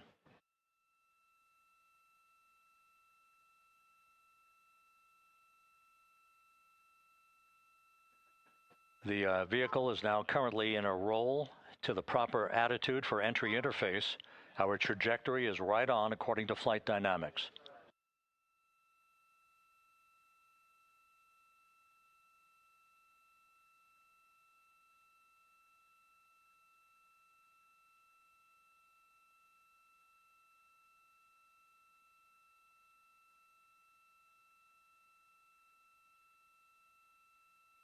Integrity is on a trajectory from southwest and northeast across the Pacific Ocean, descending at a rate of 15,000 feet per second.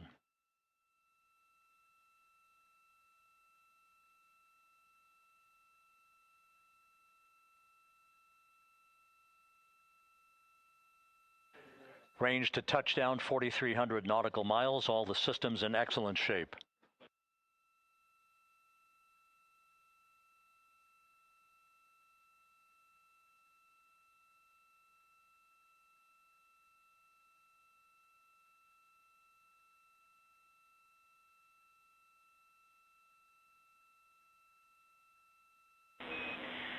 Integrity, Orion in the EI roll 180 attitude.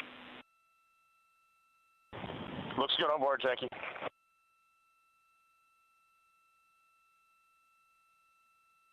This view out of one of Integrity's windows.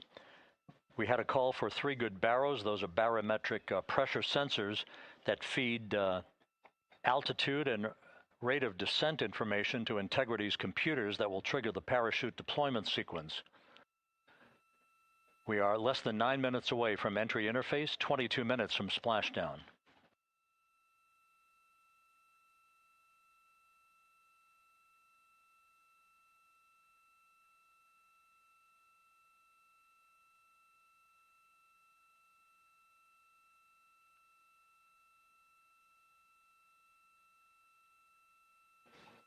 You can see the reflection of one of the crew members in the window.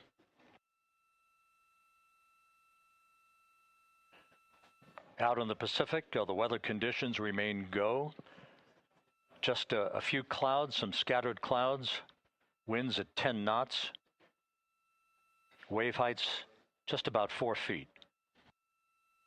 A gentle day in the Pacific for the homecoming of Integrity's astronauts.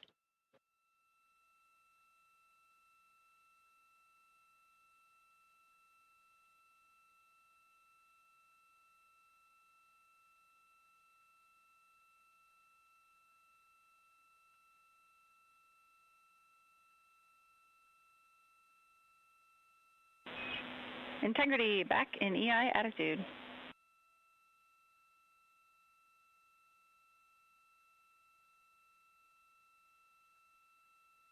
We see the same on board, Jackie.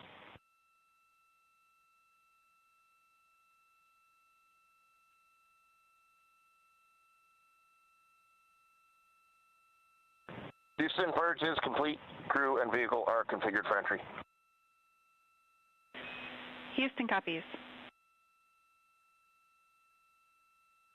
And we're in step 37, transferring nav state to BFS.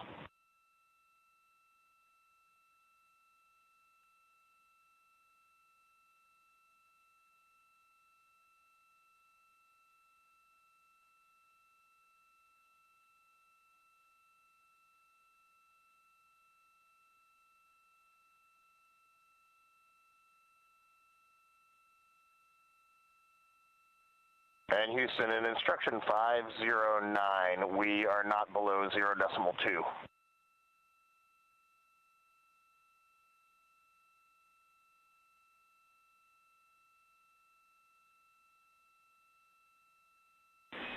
Integrity, no action required. Integrity.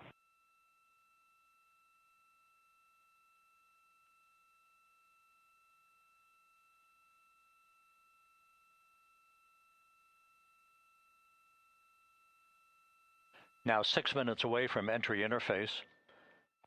We will hit the first traces of Earth's atmosphere at an altitude of 400,000 feet, traveling about 34,882 feet per second. Range to splashdown at that point will be 1,701 nautical miles.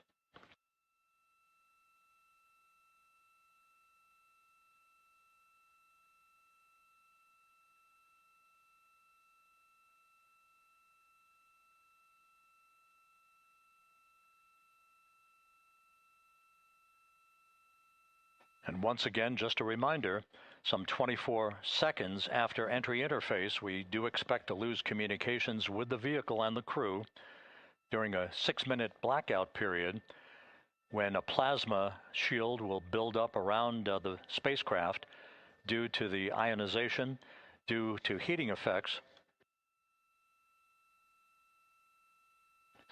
And Flight Dynamics has just confirmed we will have a blackout period of exactly 6 minutes in duration.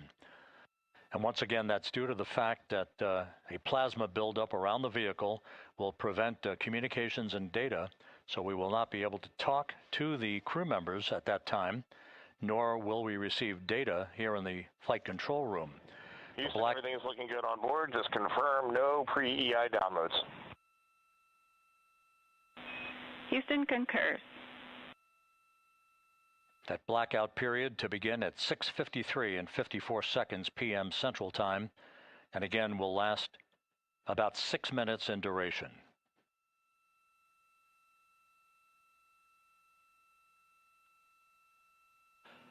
We're 4 minutes away from entry interface.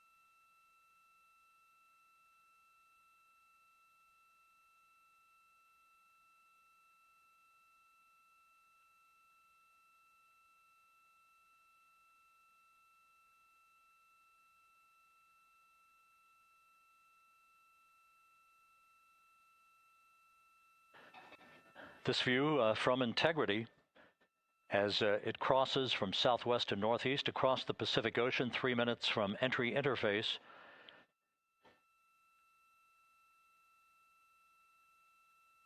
"16.5 minutes till splashdown."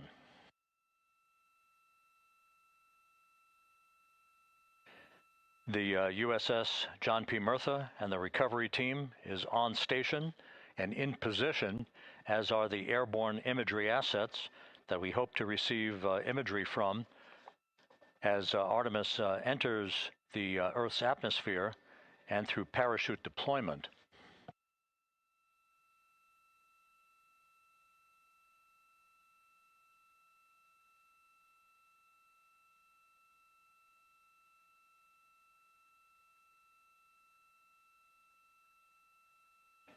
All of Integrity's systems are in great shape. The crew is ready to complete its mission just 15.5 minutes from now. All of the activities today have gone off in perfect fashion. No issues with the vehicle, no issues with the crew. And the weather at the splashdown site is go.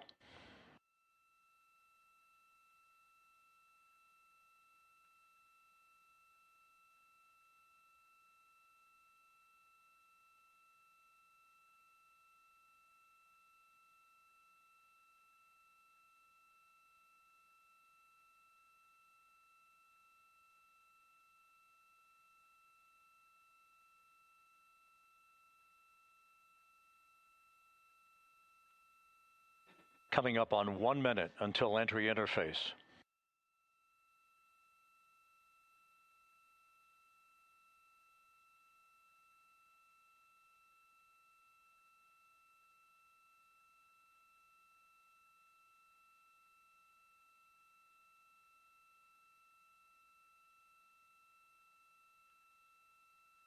Mark 1 minute until entry interface. 1 minute, 20 seconds until the expected start of our 6-minute blackout. Integrity, 1 minute to a 6-minute blackout. Integrity.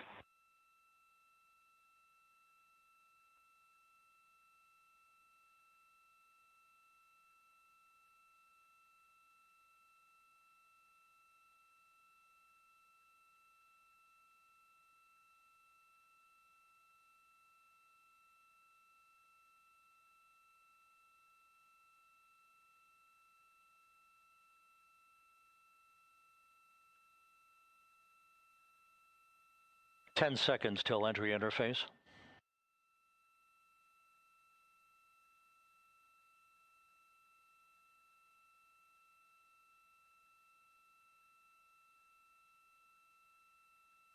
And we have crossed the threshold, now entering the Earth's atmosphere.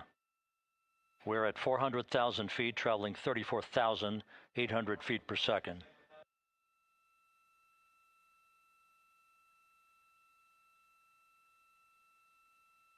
Time to splash down, 13 minutes, 10 seconds.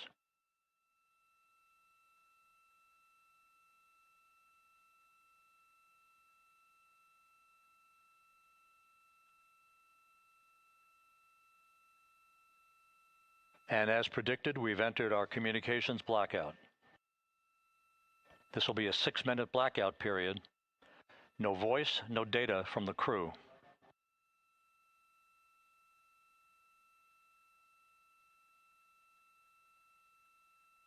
We're 30 seconds away from the anticipated point of peak heating on the vehicle, where temperatures will rise to about 4,000 to 5,000 degrees Fahrenheit. This is the true test of our trajectory.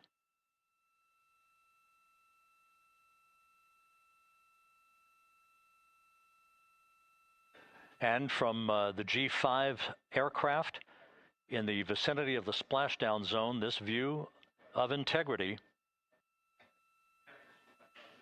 So that pinpoint of light shows the vehicle as it enters the period of peak heating in the Earth's atmosphere, the first tug of gravity being felt by Integrity's astronauts since their launch back on April 1st.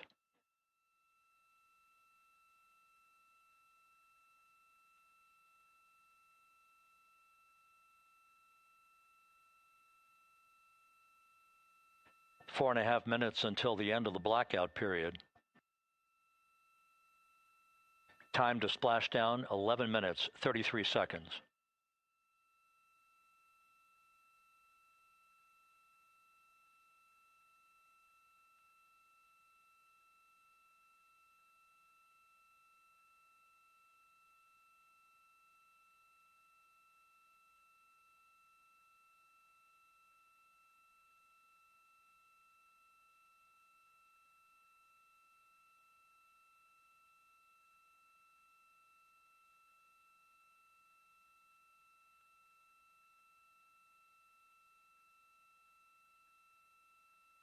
The landing and support officer reports that the P3 has acquisition on Integrity.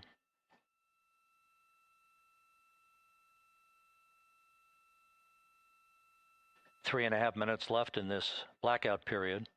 This is a visualization of the plasma buildup around the spacecraft and the repelling of that heat on Integrity's heat shield.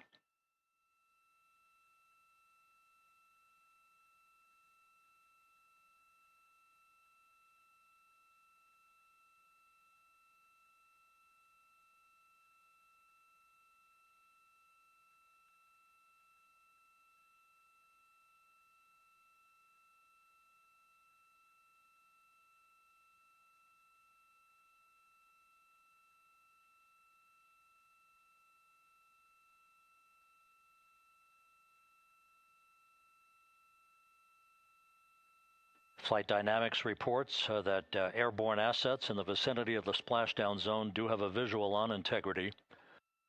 Still 2 minutes and 40 seconds left in our blackout period. Time to splashdown, 9 minutes, 35 seconds.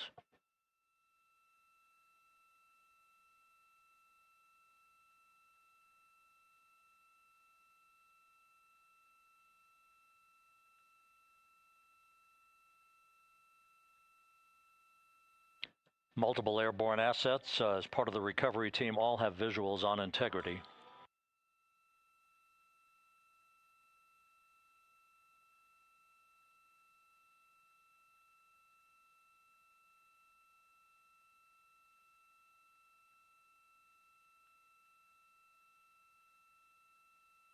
And the WB-57 flying in the splashdown zone also has a visual.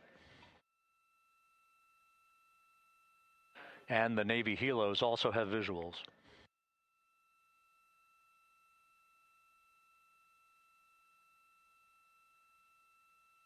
We're still in the blackout period. Still do not have communications from the crew.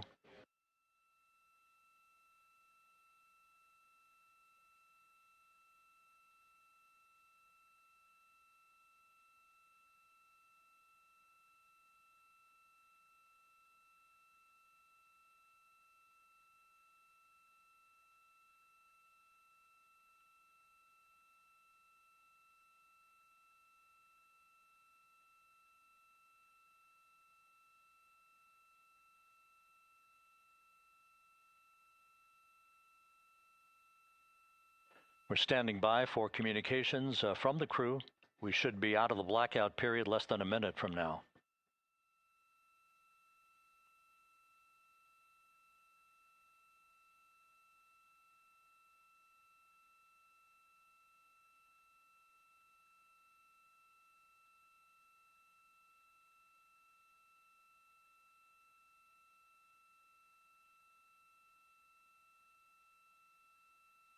We are now processing data from Integrity.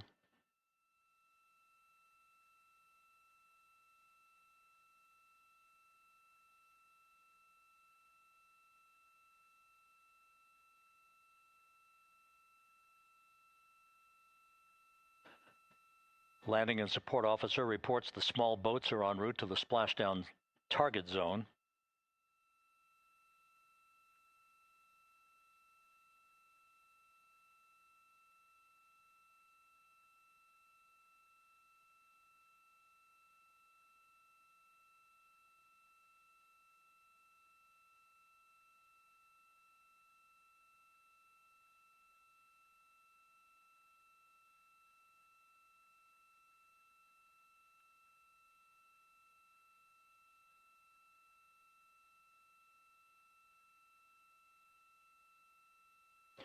Passing through 150,000 feet, our trajectory is perfect. We're getting intermittent views of Integrity. Still waiting to establish voice communication.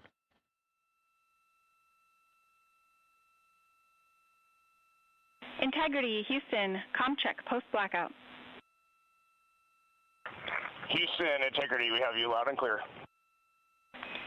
Your trajectory is nominal, and your recovery teams have visual. Guidance looks good. No action for the enabled internal camera controller fail. Big cheers from the viewing room here in Mission Control as voice communication reestablished with Commander Reed Wiseman. For America and a waiting world, Integrity is 5.5 minutes away from coming home.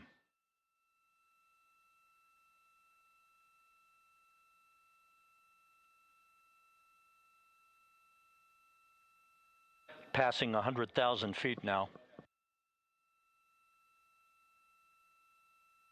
Range to splashdown 19 nautical miles.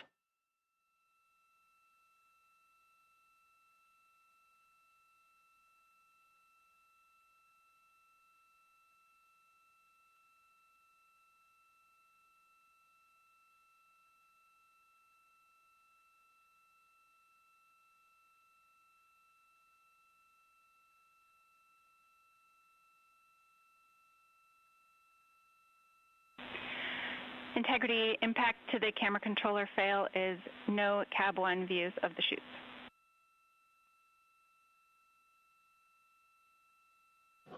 Integrity. We're processing good data through the GPS system. A good view of Integrity, time to splash down 4.5 minutes.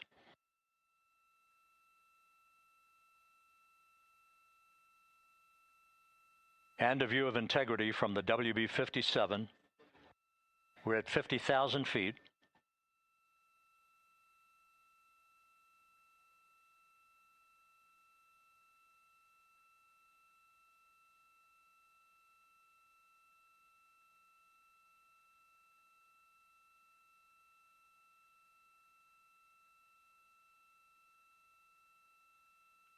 The pyros are armed for forward bay cover jettison.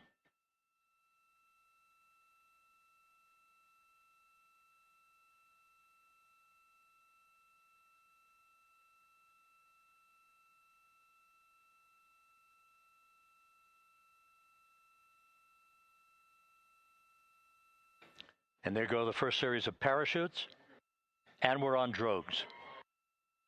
And Houston, we're visual 2 drogues out the window. 2 good drogue chutes. Next up. We copy, we see them. Next up, the deployment of pilot parachutes that will pull the main chutes out. Time to splash down 3 minutes and 10 seconds.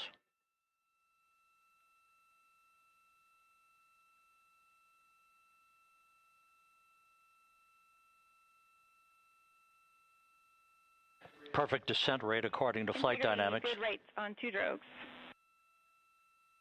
We see the same on board.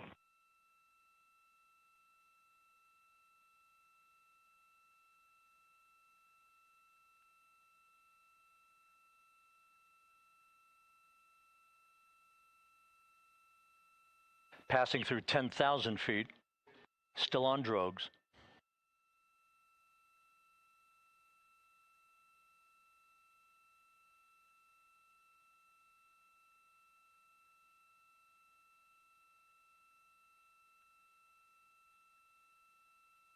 Main chute deploy. We're at 5,000 feet.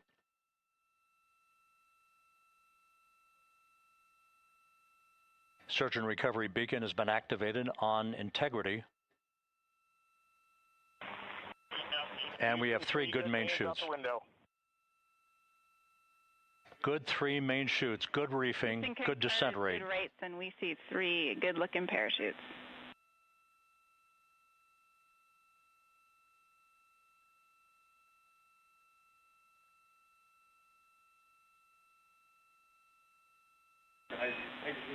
Integrity. Cabin pressure indicates no need for hydrazine checks.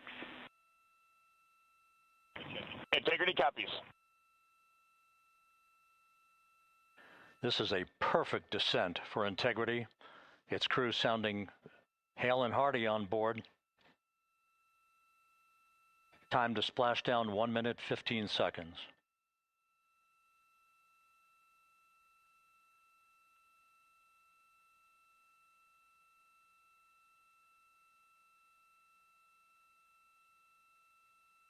Integrity about to complete a journey spanning 694,481 miles from its launch from the Kennedy Space Center back on April 1st, and a trip around the moon.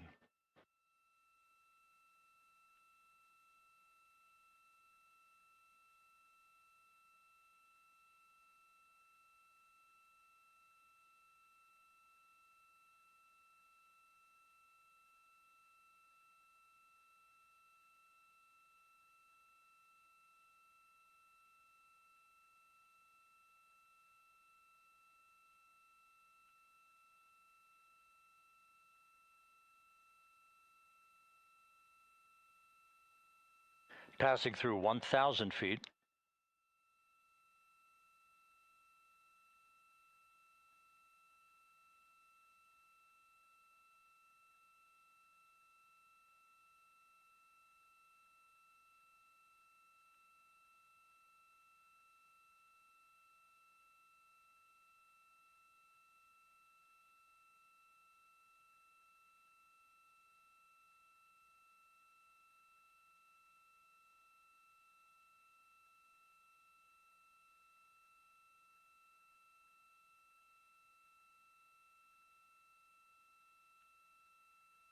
Houston Integrity, splashdown, sending post-landing command now. Splashdown confirmed. Copy splashdown, waiting on VLDR. Splashdown confirmed at 7:07 p.m. Central Time, 5:07 p.m. Pacific Time. From the pages of Jules Verne to a modern-day mission to the moon, a new chapter of the exploration of our celestial neighbor is complete. Integrity's astronauts back on Earth.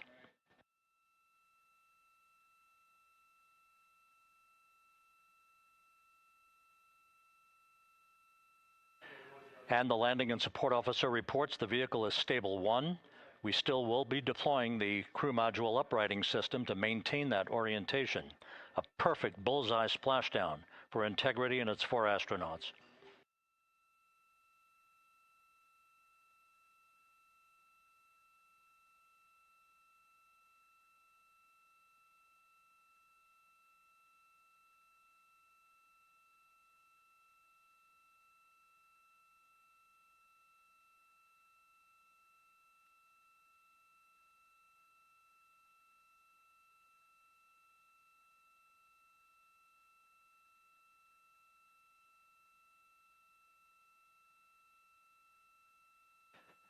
The unofficial splashdown time, 7:07 and 47 seconds p.m. Central Time. We'll get that refined for you.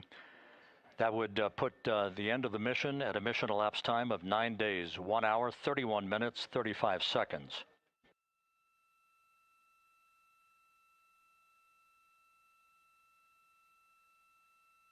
And we're configuring for very low data rate.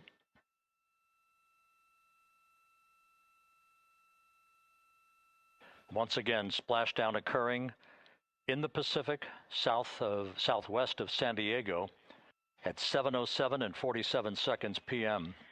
Integrity Houston, comm check on VLDR.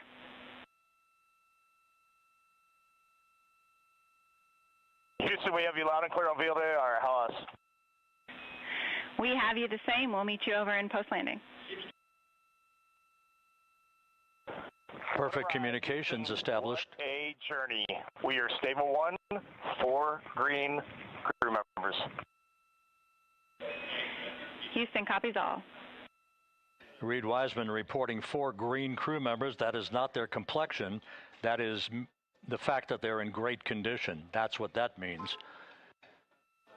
So stable 1, upright. The crew module uprighting system is being deployed. The 5 airbags being inflated through helium to maintain the upright configuration for the vehicle. This was a textbook entry and a textbook touchdown for Integrity. Reed Wiseman, Victor Glover, Christina Cook, and Jeremy Hansen back on Earth after a journey around the moon.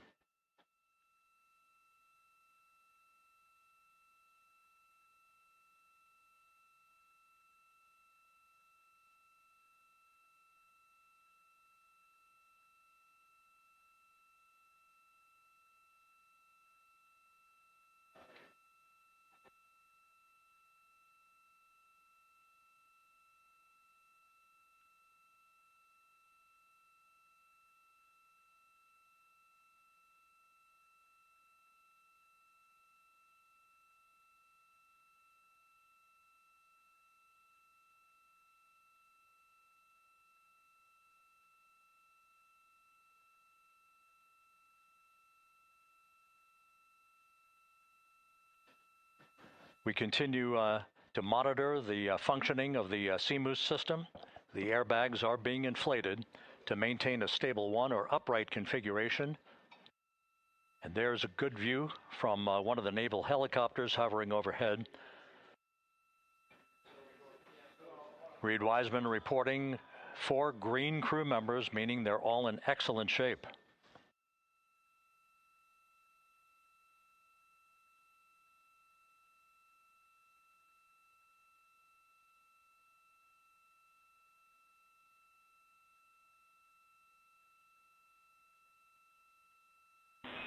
Integrity Houston for SAR beacon and radio.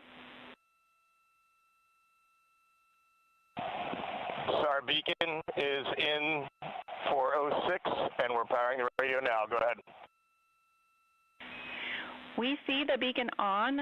However, the recovery team is not seeing the signal. Your SAR radio uses the same antenna, so you may run into trouble with the radio. Okay, copy. And we are also powering up the sat phone now.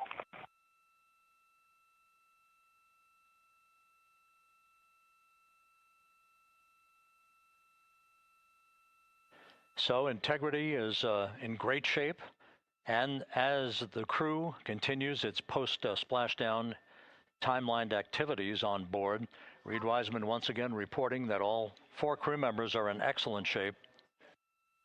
And we have 5 inflated airbags to maintain an upright configuration so that the recovery team can now begin a slow approach to the vehicle. Meanwhile, here in the flight control room, Entry Flight Director Rick Henfling is polling his team of flight controllers for the start of powering down the vehicle after a thorough systems check. We have no toxic gases to be concerned about, so the recovery personnel can approach the vehicle, but not until we have powered down the spacecraft. That's expected to take a few more minutes.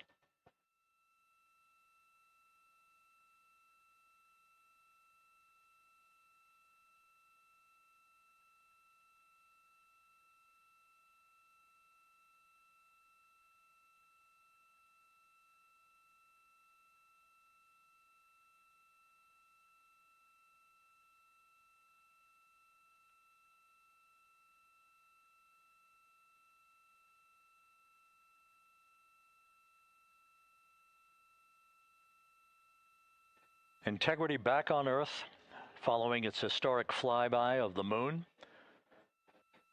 It was, for all intents and purposes, a textbook mission. On 2828, but I'll remain on this frequency. We copy.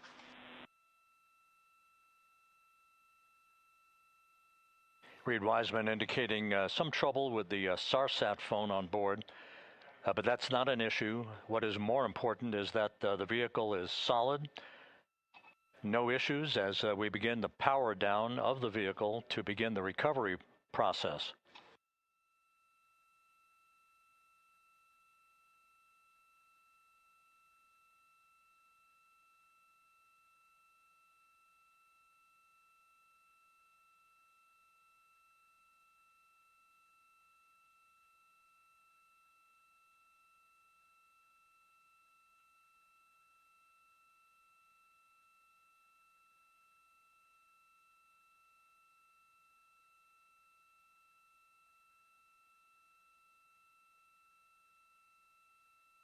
The propulsion officer here in Mission Control reports that we have safed the prop system on Integrity.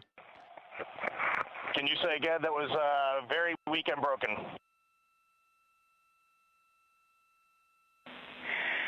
Integrity, Houston did not call.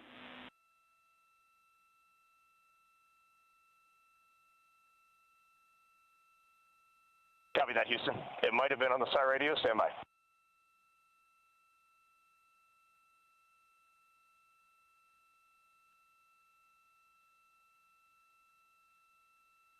All of the milestones were executed in perfect fashion.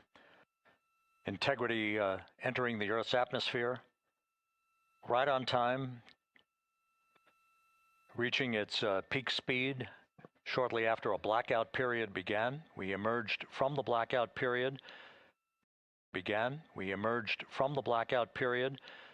But the recovery imagery airborne assets were able to pick up Integrity's descent almost immediately through entry interface, tracking the vehicle all the way down.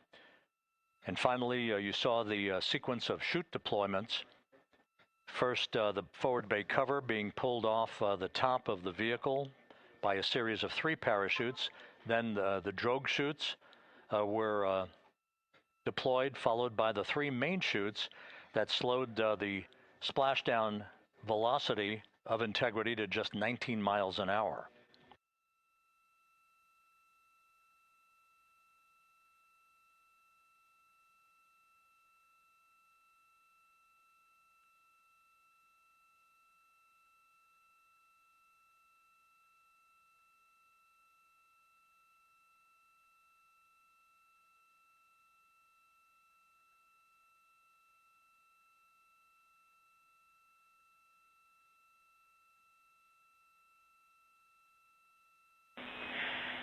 Integrity, Houston, with no joy on SAR and SAT phone, we'd like you to command an additional 15 minutes for a total of 30-minute power down delay.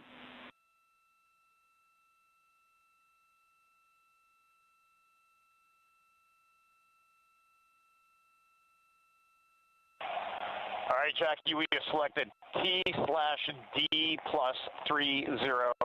No joy on SAR radio or sat phone. And stand by, we have the master diver on SAR radio. Please hold comms.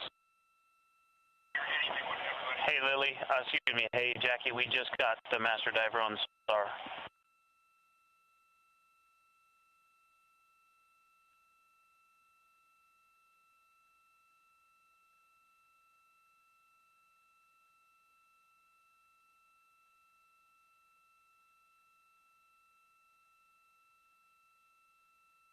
A good view of one of the fast boats. Integrity, Houston, if you are happy with your comm with Master Diver, you can go back to the 15-minute power down. Okay, stand by. Yeah, we'll confirm here in a second. The crew on board Integrity coordinating with the flight control team in Houston here in Mission Control on the timing of the power down of the vehicle, which will be the precursor to the recovery teams approaching the spacecraft. There are no issues with integrity. We've had a bit of broken capability in establishing a SARSAT or satellite phone communications capability between the crew on board Integrity and the recovery team. That will get sorted out here shortly. There's plenty of cooling on board Integrity, so there's no rush to begin the power down. I'm trying to call you on the sat phone and not getting an answer there either. Concur. We haven't had anything come through.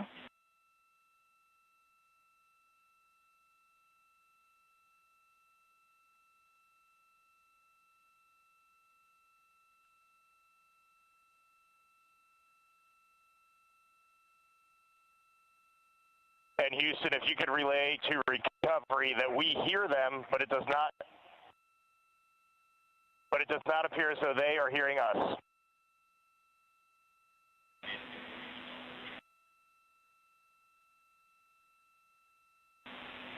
Houston copies, and Reed, just to confirm, you are pushing the PTT on the radio.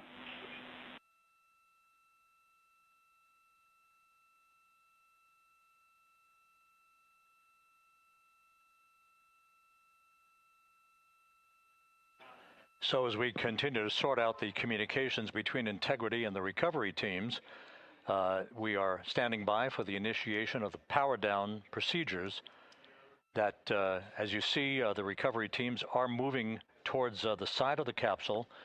The next major event will be the erection of that large inflatable raft called the front porch. That will be the port of call for the crew as they're being extracted one by one from the vehicle.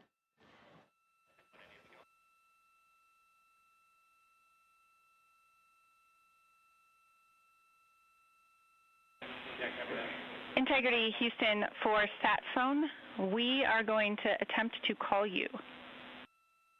Good idea, standing by.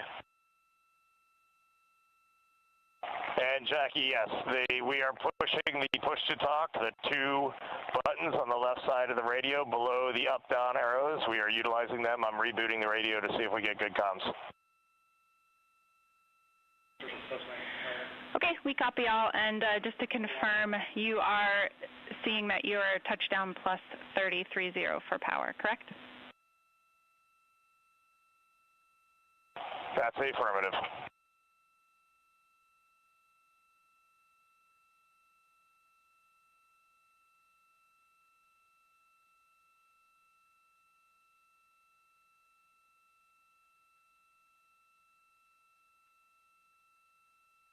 We are trying a backdoor approach to have mission control here call the crew on their satellite phone. This is all part of the coordination for the power down of the vehicle that will initiate the actual recovery operation. The first boats with the Navy divers on board are standing by, waiting to close in on Integrity to begin the process of erecting the large inflatable raft that's called the front porch, that will be where the astronauts are extracted from so that they can have a few minutes to get their land legs back before they're hoisted aboard the Navy helicopters for the flight back to the deck of the USS John P. Murtha. Do not reply.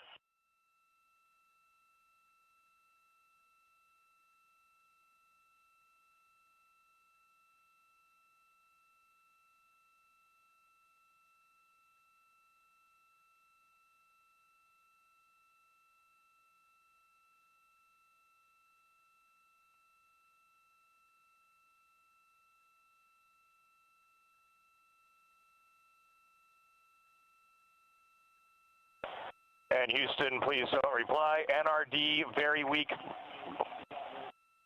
but readable. Master Diver, we can hear, but they cannot hear us.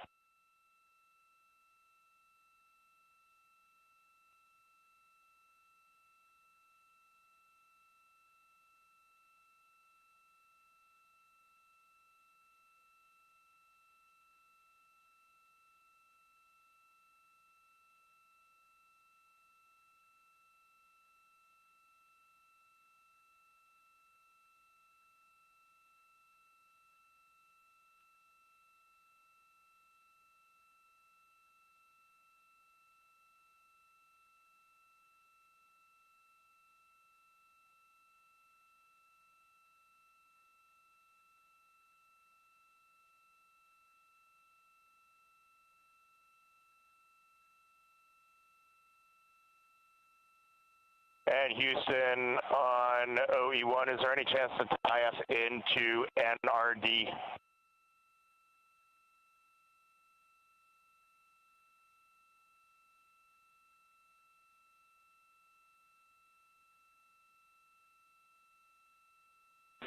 Checking.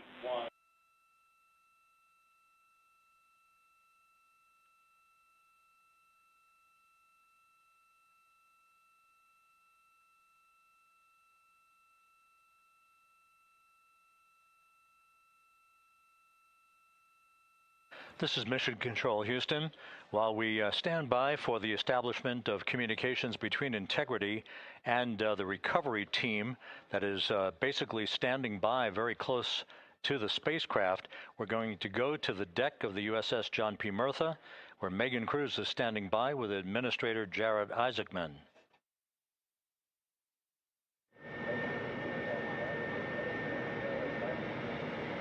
Hey, Rob, yeah, just such an honor to be able to be here on the ship, to be able to share and experience this moment with everyone together. And of course, as you just said, yes, here with NASA Administrator Jared Isaacman. Administrator, how did you feel getting to witness this and seeing NASA at its best?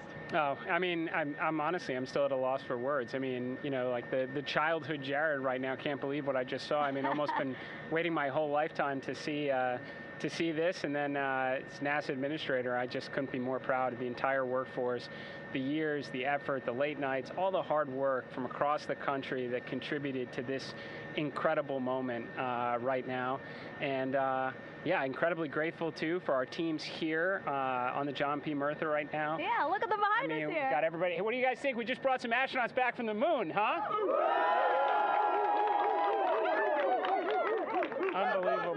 Thank you. Yeah, so grateful to the Navy, the sailors that are here, the NASA teams. I mean, this is a joint effort that's on their way right now. These recovery forces are getting out to our Orion spacecraft, to Integrity, to get our astronauts back on the ship safely. Yeah, and this is not just an accomplishment for NASA. This is an accomplishment for humanity. Again, a historic mission to the moon and back. How does this make you feel, and what do you hope people take away from this?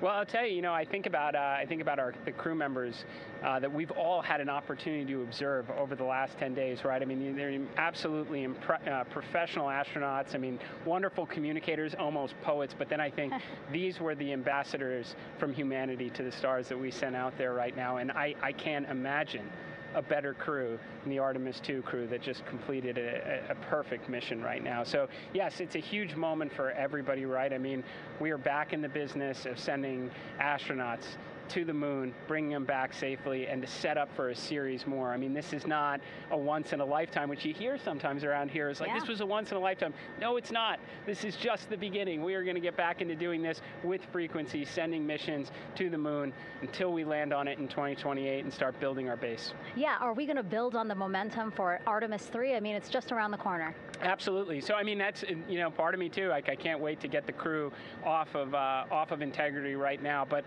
also getting Integrity back on this ship so we can start taking a look at it, because all that data is so precious to us right now. I mean, we are going to definitely want to take a good look at the thermal protection system. We're going to want to download all the data they couldn't transmit back to us and use that to inform Artemis III. But we're already making progress, right? You had SRB segments already showing up at KSC. Core stage for Artemis III is rolling out on April 20th.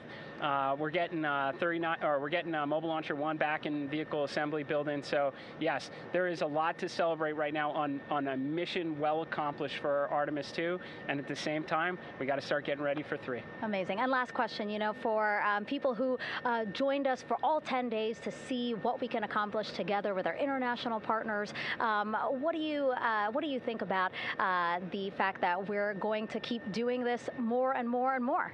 It's incredibly exciting. I mean, yes, it's the contributions, like the best and brightest across the NASA workforce from across the country, our industry partners, our international partners. We had a Canadian Space Agency astronaut on board in Jeremy. We had the European Service Module. And you think, in the days leading up to this launch, I mean, 48 hours prior to launching Artemis II, I was meeting with the Italian Space Agency. We signed a memorandum of understanding to build a habitation module on the moon. I mean, you have countries, all of our allies allies and partners coming together saying, we are committed to this effort. We are returning to the moon. We're doing it to stay. We are building that enduring presence. We are going to master the skills on the surface of the moon so someday we can undertake missions to Mars. It's just an incredibly exciting time, and we're not going at it alone. We're bringing everybody along with us. Absolutely. And speaking of everyone, one more time, we're going to ask the crew here, you guys ready to land on the moon? Awesome. I love that. Okay, well, thank you so much, Administrator. Appreciate you being here. We're, of course, going to stay on to watch the crew get extracted from Orion, so stay tuned, and we'll see you back here shortly.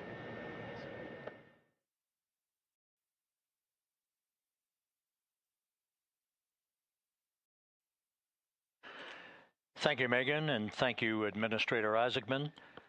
We are in the process of working to establish that communications link and to establish the procedures that will lead to the power down of the spacecraft, which is gently bobbing in the Pacific following a bullseye touchdown that occurred at 7:07 p.m. Central Time, 5:07 p.m. Pacific Time, 2.5 hours before sunset in the Pacific, southwest of San Diego. We have once again heard from the crew during that interview opportunity with the administrator, and we have 4 healthy crew members on board.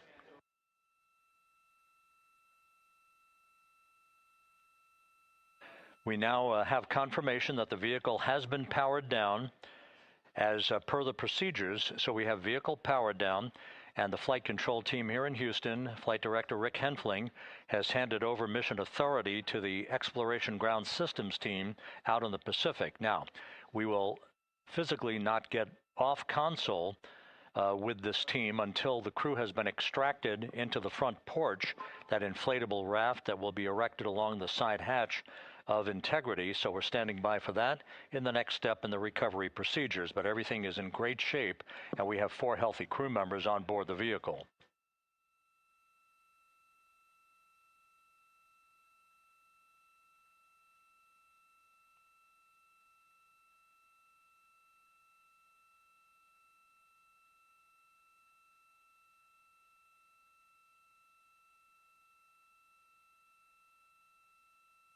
All of the entry events went by the book, no issues, perfect trajectory for Integrity that was culminated with one final raise burn to improve the angle of attack for the vehicle as it entered the Earth's atmosphere. All of that flight dynamics computation worked like a charm.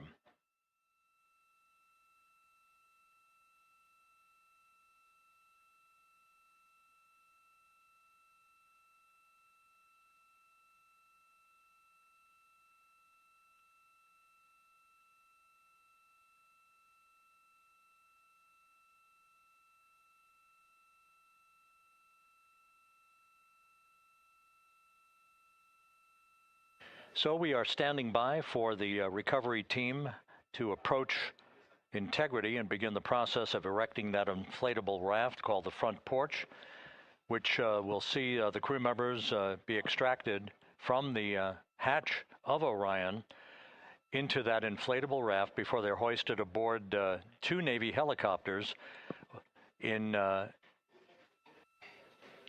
variety of different configurations. Each crew member will be hoisted in sequential fashion, in alternating fashion, 2 crew members for each helicopter before they turn around to head back to the John P. Murtha. Once on the deck of the ship, they'll be brought into medical bay for comprehensive medical exams. But Reed Wiseman has reported several times that the crew is in excellent shape.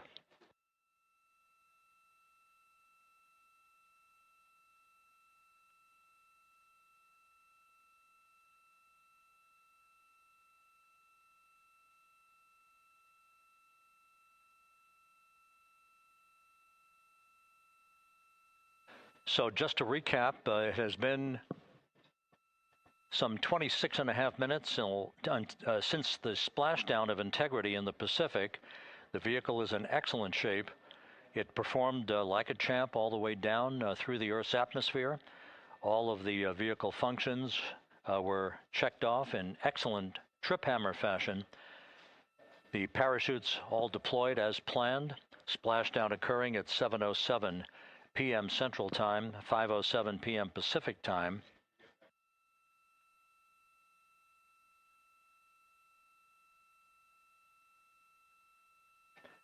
And after a bit of a tussle to try to establish a communications link with the recovery team, we were finally able to run through the procedures for the powering down of the vehicle. We've handed over mission authority to the Exploration Ground Systems folks out in the Pacific, and the recovery team will be approaching the vehicle shortly to erect the inflatable raft called the front porch before opening the hatch to Integrity to bring the crew members onto that raft before they're hoisted onto two Navy helicopters, two crew members for each helicopter, before they're flown back to the deck of the USS John P. Murtha.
This is Mission Control Houston.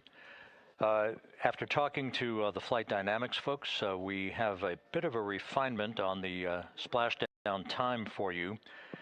Their computation shows a splashdown time of 7:07 and 27 seconds p.m. Central Time, 7:07 and 27 seconds p.m. Central Time.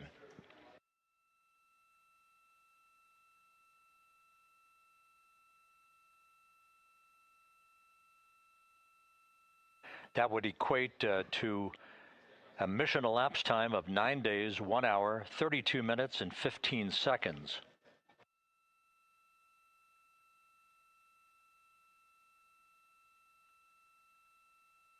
Once again, from Flight Dynamics, a splashdown time of 7:07 and 27 seconds p.m. Central Time. That would equate to a mission elapsed time of 9 days, 1 hour, 32 minutes, and 15 seconds.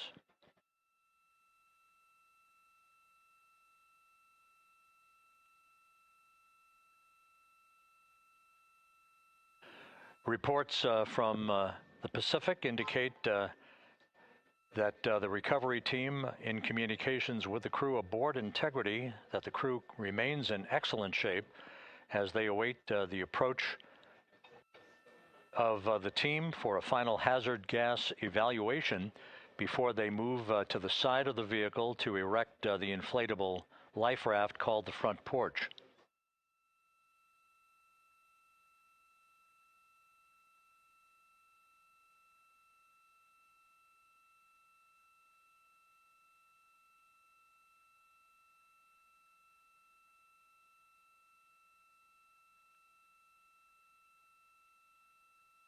Again, no issues with Integrity. The vehicle is powered down. All of its systems are now safed.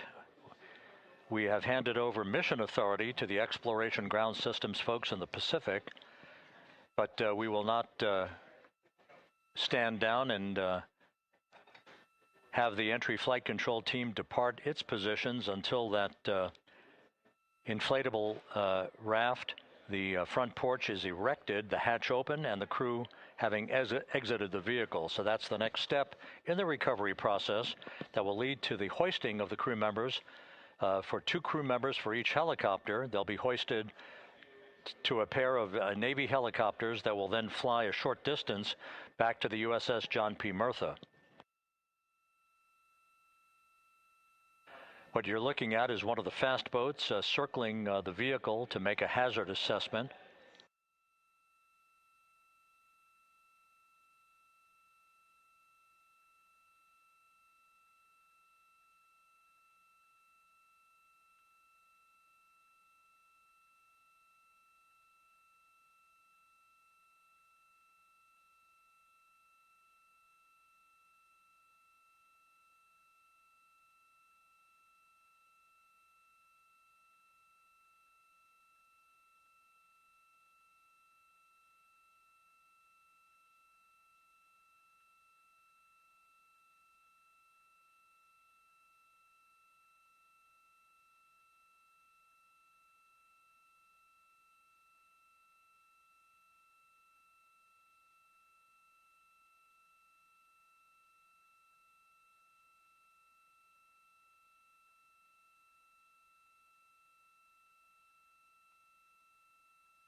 This is Mission Control Houston. Once again, you're watching the initiation of the recovery of the Artemis crew aboard Integrity. All of the Navy divers and the fast boats are now approaching the spacecraft after conducting a hazard assessment. The vehicle has been powered down. Entry Flight Director Rick Henfling now waiting for the life raft, the front porch, to be erected along the side of the vehicle so that the hatch can be opened and the crew members extracted from Integrity, soon to be hoisted one by one into a pair of Navy helicopters for a short flight back to the deck of the USS John P. Murtha. If you missed it earlier, we talked to Flight Dynamics and received a more official touchdown time or splashdown time, as it were, of 7:07 and 27 seconds p.m. Central Time, 5:07 and 27 seconds p.m. Pacific Time. That would equate to a mission elapsed time of 9 days, 1 hour, 32 minutes, and 15 seconds.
Continuing to get excellent views from the imagery assets out at sea in the Pacific of Integrity. We continue to get good reports from the landing and support officer, who's in contact with the recovery team, that the crew is in excellent shape, no issues.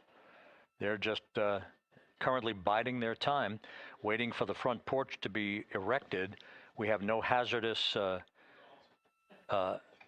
hazard gases and no hazardous situation with the vehicle. It performed perfectly all the way down from entry interface to its splashdown in the Pacific at 7:07 and 27 seconds p.m. Central Time. And as you can see, the first phalanx of recovery personnel now pulling up alongside of Integrity.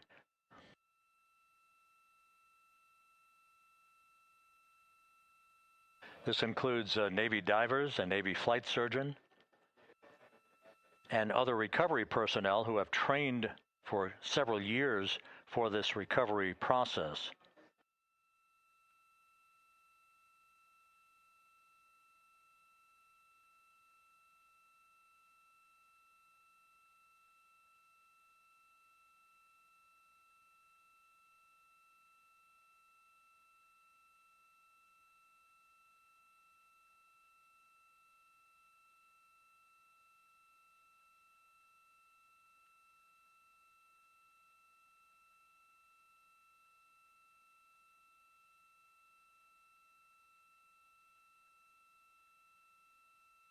At this hour, some 41 minutes following splashdown, The vehicle has been powered down. There's no hazardous gas emanating from the vehicle. That's why the first team of recovery personnel has been able to pull alongside Integrity.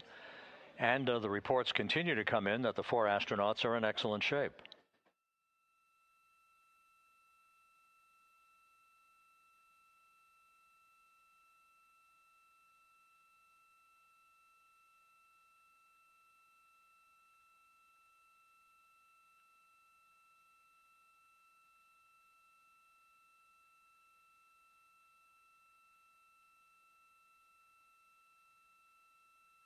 Yes.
This is Mission Control Houston, continuing to watch the initiation of the recovery of Integrity's astronauts.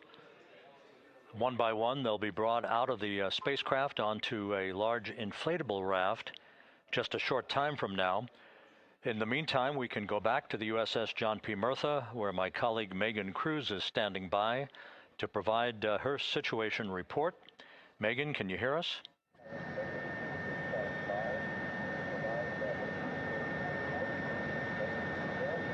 Hey, Rob. Yes, I can hear you. Thank you. Yeah, we're back here on the bow of the recovery ship where there are still plenty of people peering out into the water. We are not very far from the action everyone is seeing on their screen now.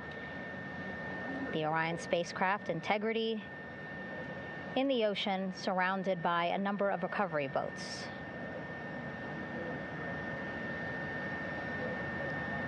As Rob has been saying, in those recovery boats, NASA and Navy personnel specifically trained to get the astronauts out of Orion.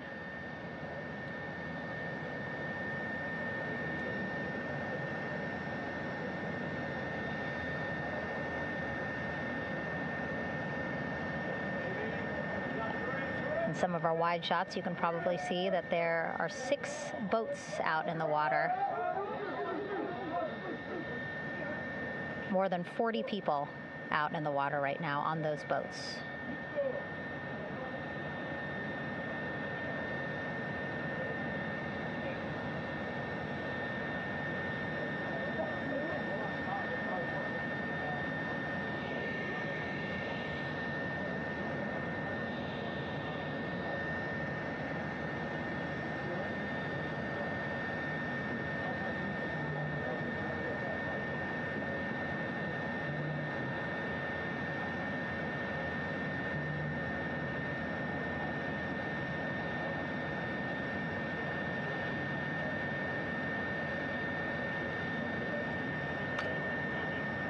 First order of business is to set up the front porch and the stabilization collar. You might also hear it referred to as a stab collar. Basically just to make sure that Orion stays upright, doesn't sway in the water too much, again, to make it easier for recovery forces to get the astronauts out.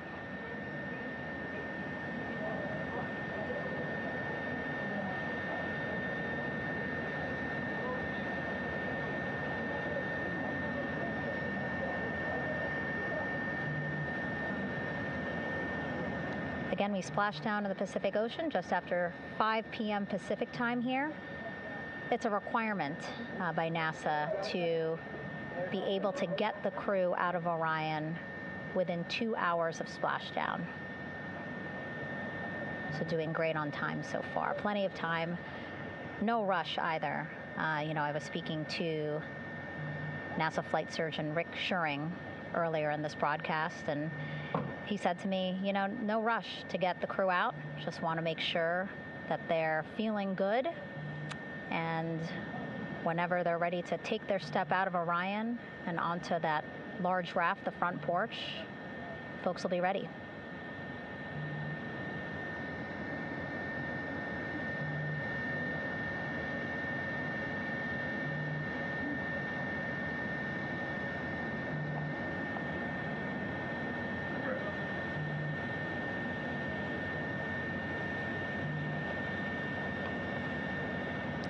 And as there are mission audio loops in Mission Control in Houston, there is a mission audio loop here on the ship, and it was just reported out that the side hatch is open. Side hatch of integrity is open. You're getting these beautiful shots from our aerial assets. The ship itself, where I'm on, just 3,000 yards away. Again, plenty of people on the boat here, glued to the side closest to where they can see all this action. And again, with just 3,000 yards separating us, great views from the bow here. You can see now that side hatch is open. One of the Navy personnel is about to get inside there.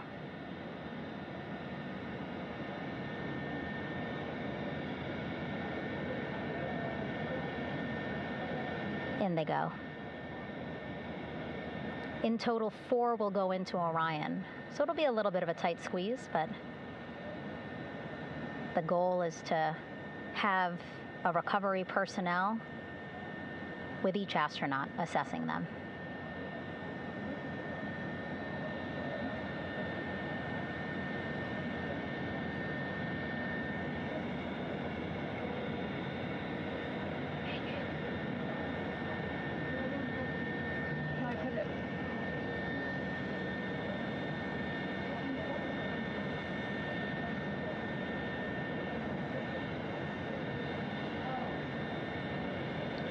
Boats getting closer now. Again, that one that's right up against Orion, those are the divers that will go in to the spacecraft to check on each of the astronauts.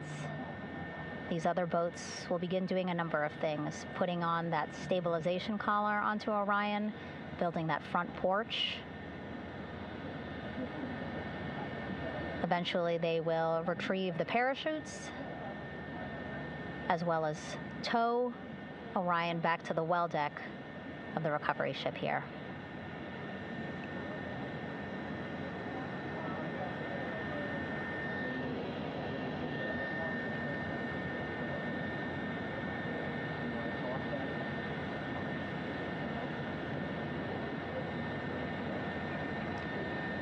And so as we wait for the Navy and NASA personnel to get their assessment of the crew inside of Orion, why don't we toss it back to Rob for an update? Yeah, thank you, Megan. Here in Mission Control, Flight Director Rick Henfling and the entry team of flight controllers still on duty. The vehicle has been powered down for some time now. There are no hazardous gases emanating from integrity. That, of course, allowed the recovery personnel to approach the vehicle and then open the hatch to begin the initial medical assessment of the crew, as you just indicated.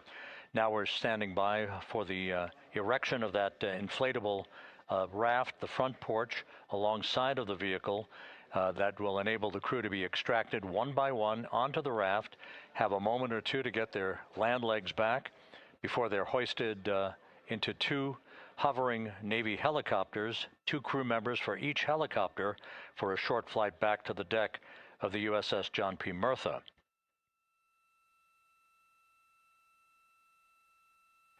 All of Integrity's systems operated flawlessly throughout the course of the approach to the Earth, the entry into the Earth's atmosphere, and all of the key milestones that followed in this high-speed return to Earth for Integrity, a mission that spanned more than 694,000 miles from the vehicle's launch from the Kennedy Space Center atop the Space Launch System back on April 1st.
As we mentioned at the top of the broadcast, the last time that the Apollo program saw a splashdown in the Pacific was Apollo 17 back on December 19th, 1972.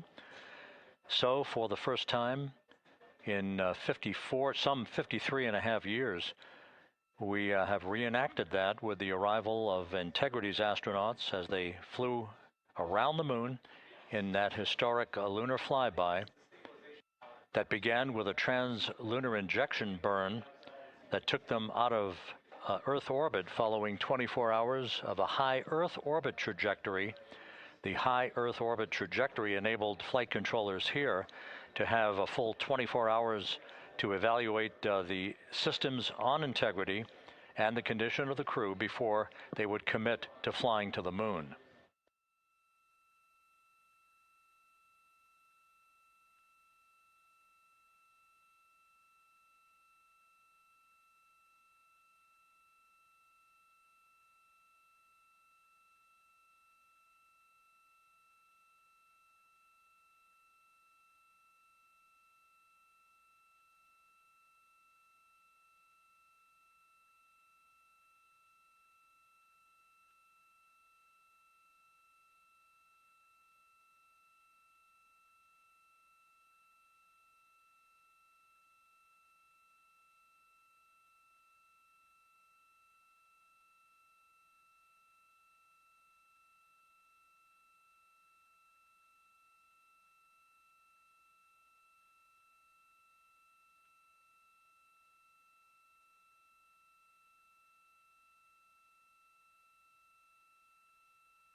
With the side hatch of Orion having been opened to set the stage for the erection of the inflatable life raft, known as the front porch, to be erected alongside the spacecraft for the extraction of the crew.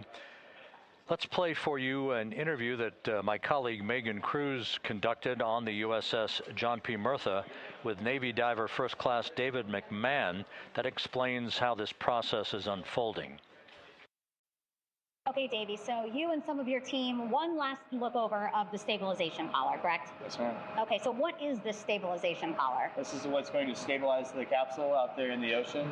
We don't know how good the weather or the waves will be that day, so this will help prevent any unnecessary occurrences from happening, stabilizing the capsule and the astronauts inside.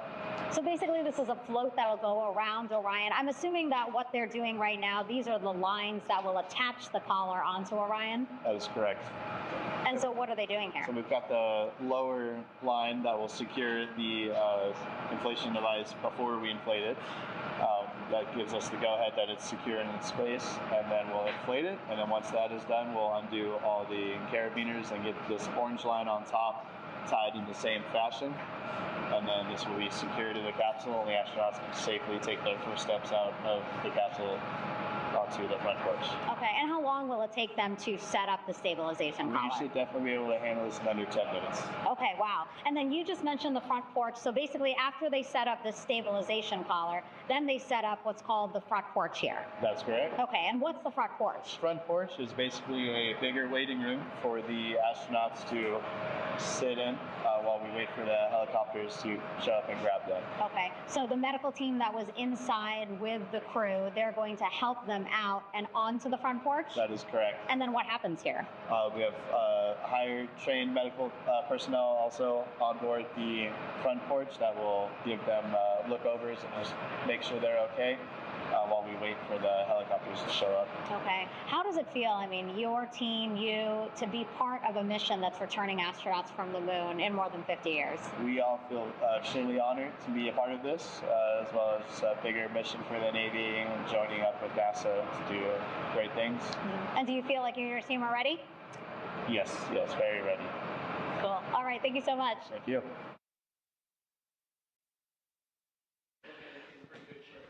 Once again, the recovery operations are continuing out in the Pacific.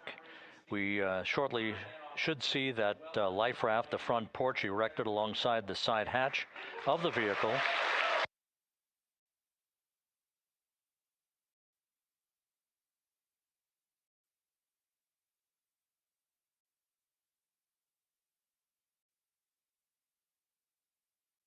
A number of flight controllers have come into the flight control room to receive congratulations from Entry Flight Director Rick Henfling. But we're going to stick with our operations out in the Pacific as we await the extraction of the 4 crew members who are reported to be in excellent condition.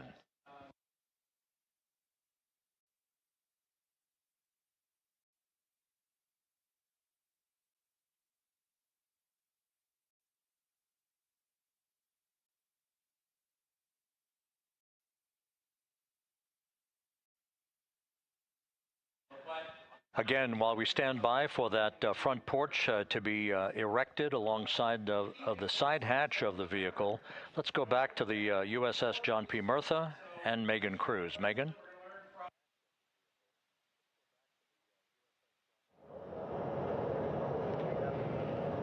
Hey, Rob. Pausing now to listen to some internal audio loops. Again, the operations team here on the ship communicating with everyone out on the water. It seems like currents are hindering them a little bit from unfurling and inflating the stabilization collar as well as the front porch. But again, the requirement to get the crew out within 2 hours of splashdown, plenty of time. So no concerns just yet. But as calm as the water looks, yeah, it looks like it's hindering the teams just a tad.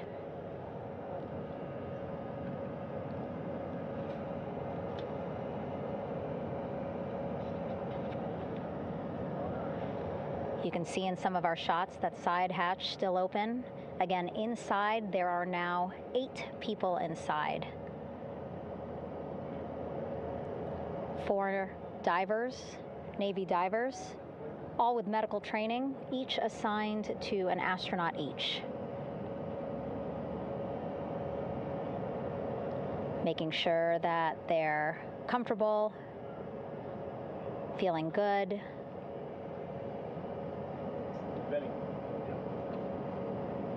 As you've heard us say in the broadcast, you know, they expect a little bit of discomfort. Again, these astronauts just traveled back to Earth at 25,000 miles an hour, a nearly 695,000 mile journey around the moon.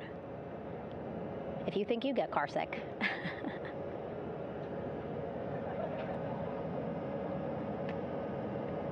Again, 6 boats out there, lots of gear with them, just in case, right? As we said, the crew reported feeling great, but again, all those folks out there in case they weren't, right? NASA is all about making sure we think about every situation that can happen, and so, of course, wanted to be ready in case any of our astronauts needed more medical attention while out there in the water.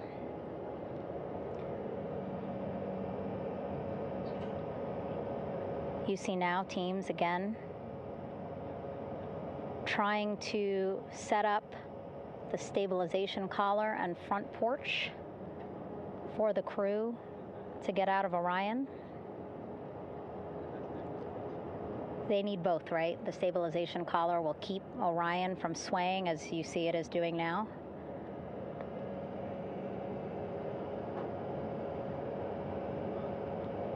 And then they will connect the front porch to the stabilization collar so that the crew can take 2 steps and they will be in the front porch.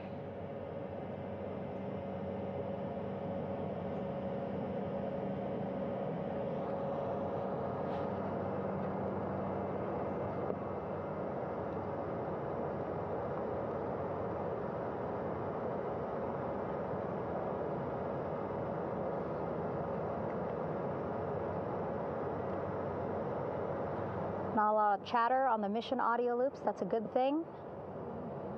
Again, things proceeding pretty nominally, even if they're fighting some currents out there on the Pacific Ocean.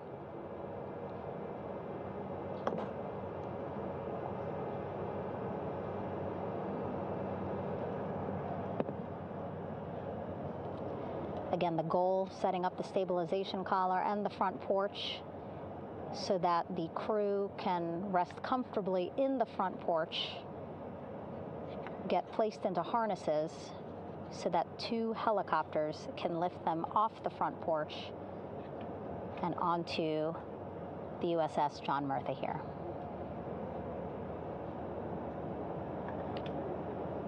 The helicopters are going to take turns picking up an astronaut. So again, Helo 1 and Helo 2.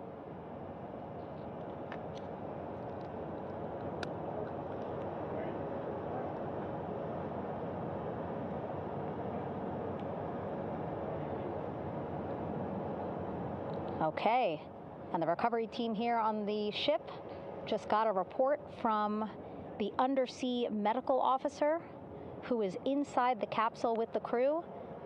He is reporting all 4 members are green.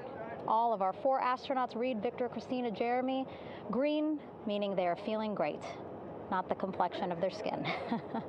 They are feeling great, happy to be home, and ready to be extracted as soon as possible.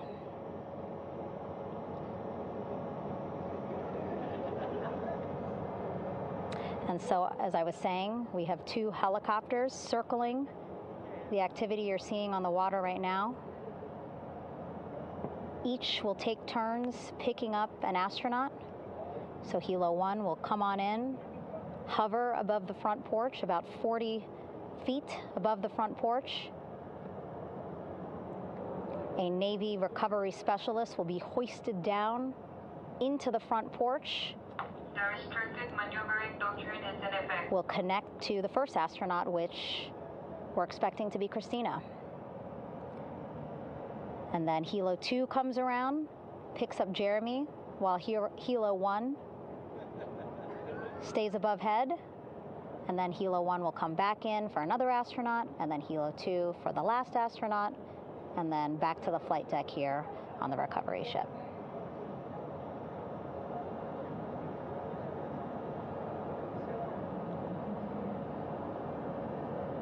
I was talking to Director Paul Sierpinski. He said helos are a much quicker, safer way to get on board. They did actually consider boats, but then if you think about it, longer time, the crew would have to move through more of the ship. This way the helos will give a more direct, quicker route to the medical bay for our 4 astronauts.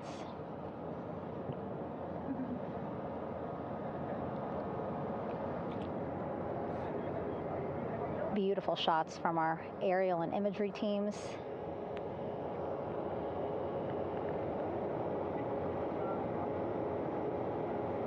Clouds have dissipated for a clear view from the bow of the recovery ship here.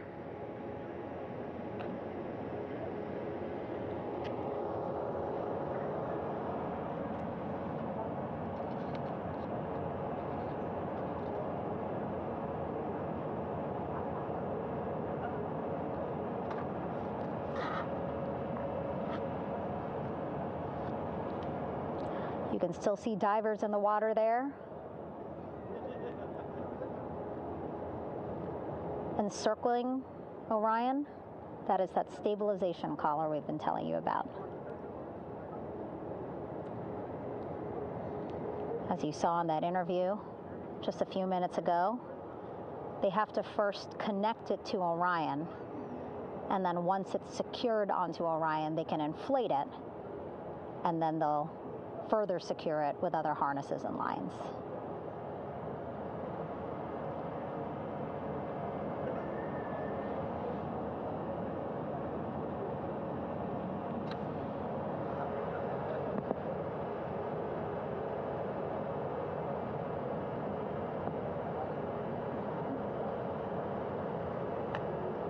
About an hour and 10 minutes since splashdown in the Pacific Ocean here.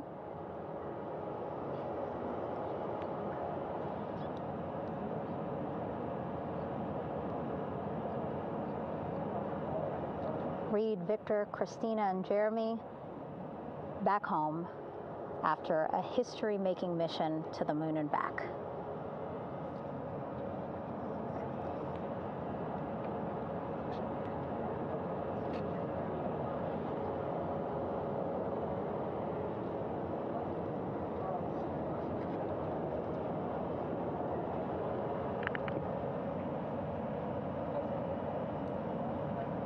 If you missed what we said just a couple of minutes ago, the undersea medical officer inside with the crew in Orion reporting all 4 crew members feeling great.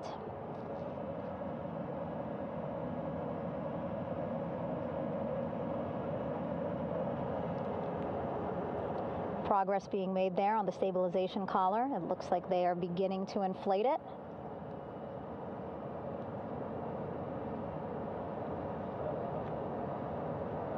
And it looks like they're starting to unfold the front porch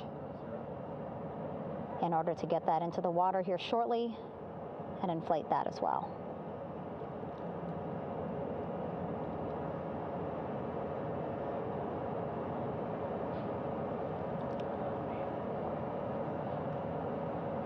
Again, more than 40 people out in the water right now. And those Navy and NASA personnel have been in the water for now about 4 hours.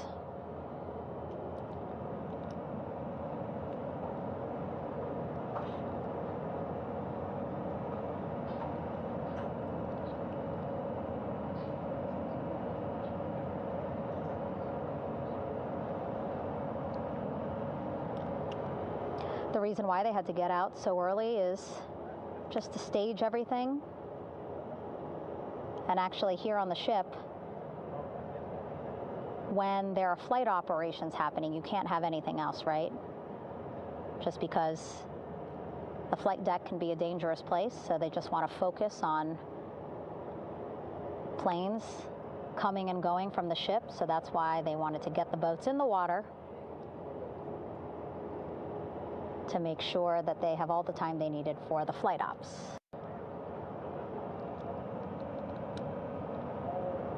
And then the same crew here out in the water, they will stay out in the water for a number of hours after we recover the crew and get them back on the ship, because then they have to recover Orion.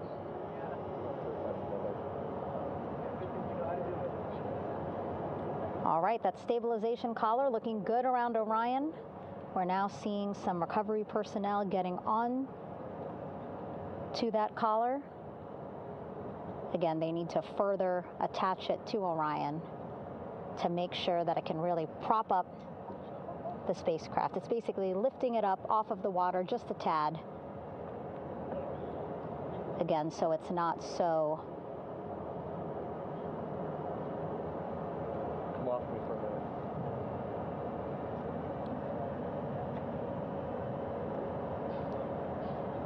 so it doesn't sway so much in the water there.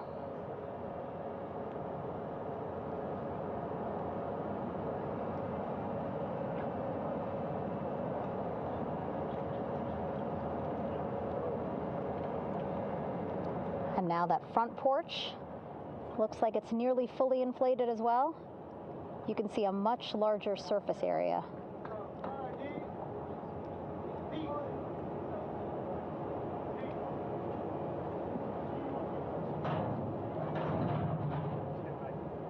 And so once the crew get out of Orion, they can stretch their legs a little bit on this front porch, get some fresh air.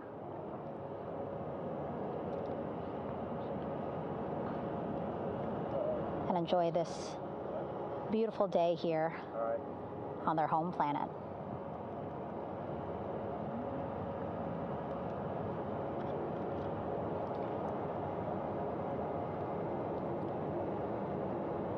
It appears teams now are about to connect the front porch to the stabilization collar.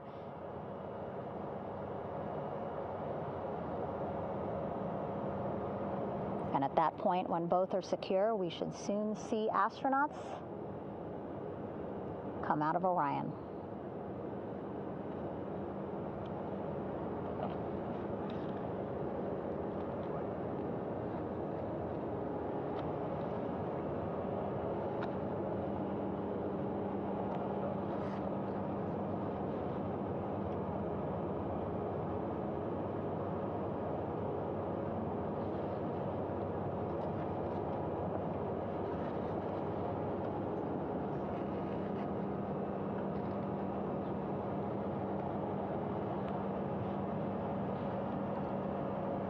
All these views you see also being fed to the Landing Force Operations Center here on the ship.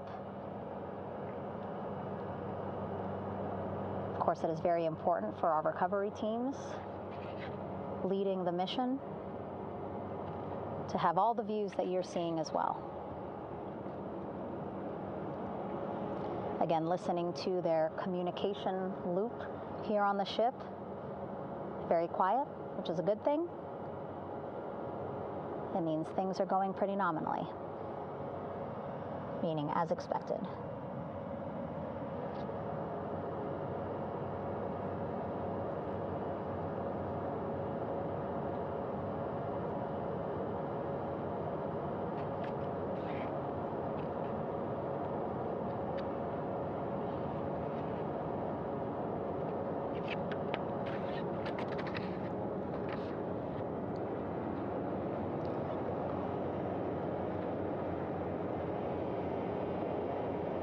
Again, all this activity happening just 3,000 yards away from the ship. So that means this will be a very quick flight back on the helicopters for the crew. 2-3 minutes, and then they'll be back here on the ship. I know.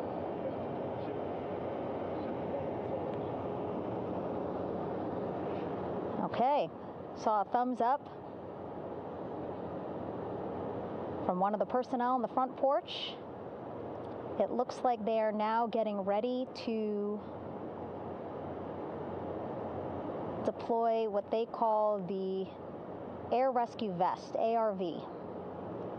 And so this is the harness that each crew member will get into in order to be hoisted into the helicopters. Again, those helicopters hovering just about 40 feet above the front porch when they're ready to pick up each crew member.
This is Mission Control Houston.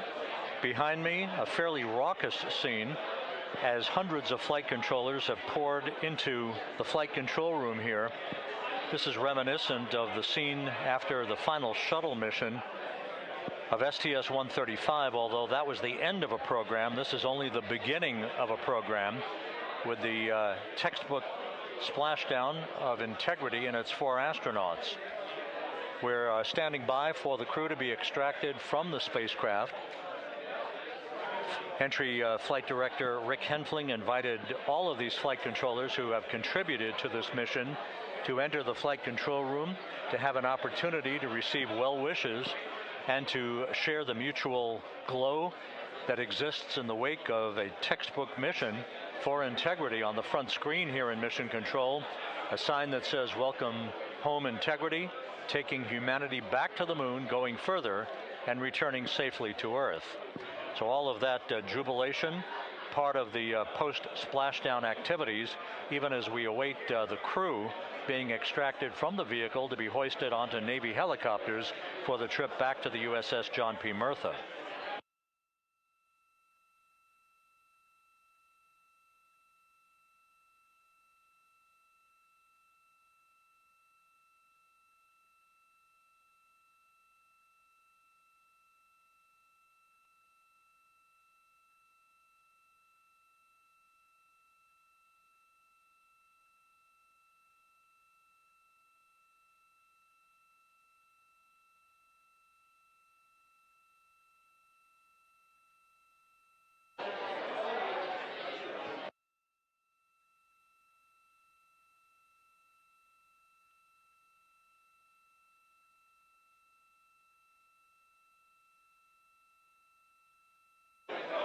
Once again here in Mission Control, this view of the Artemis Flight Control Room, known as the White Flight Control Room. This is the old shuttle flight control room, and now is the home of Artemis missions to the moon and beyond.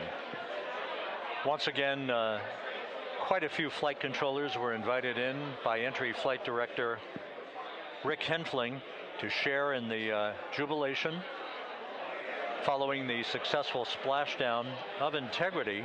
That splashdown occurring an hour and 22 minutes ago, as we stand by for the completion of the extraction of the crew, and ultimately they're hoisting onto Navy helicopters for a short flight back to the USS John P. Murtha. Splashdown occurred at 7:07 and 27 seconds p.m. Central Time. I had an opportunity to talk to the head of flight dynamics, Jeff Birch, a moment or two ago. He said the trajectory of Integrity coming through the Earth's atmosphere was so precise, they've never seen anything line up on a ground track like today's entry by Integrity for its splashdown southwest of San Diego.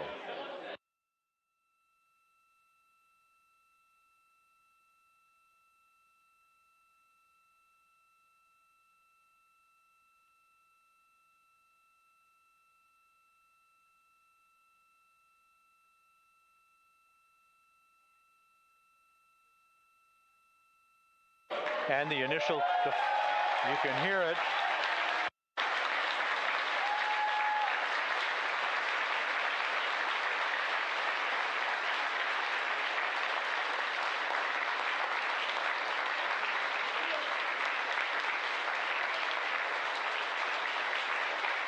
Jubilation here in the flight control room. The first crew member is out of Integrity.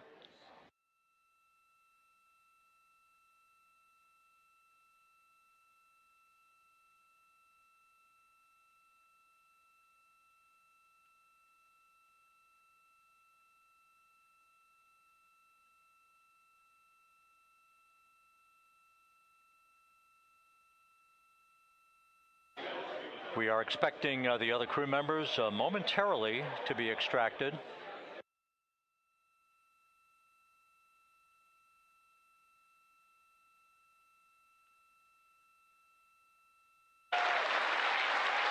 We now have 2 crew members out.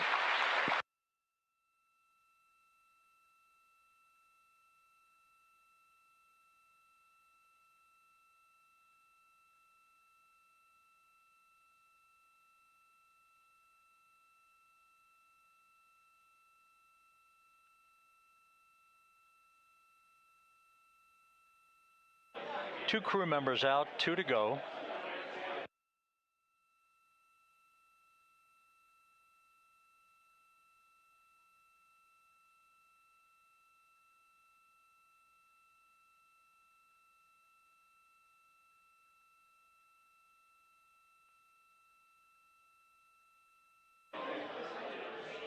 We're about 1 hour from sunset out in the Pacific. Everything continues to go well. Integrity's systems function perfectly during its entry back to Earth. And Reed Wiseman, the commander who will be last out of the vehicle, reported that all the crew members were feeling very well.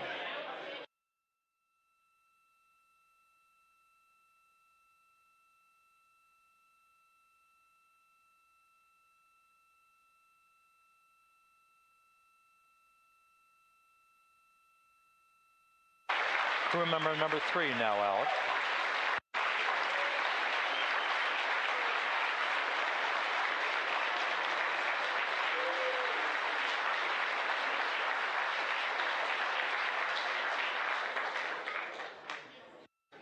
And now standing by for the commander, Reed Wiseman, who will be last out of his ship. Bobbing in the Pacific under almost ideal conditions, Integrity spanned 694,000 miles during its journey from launch to splashdown.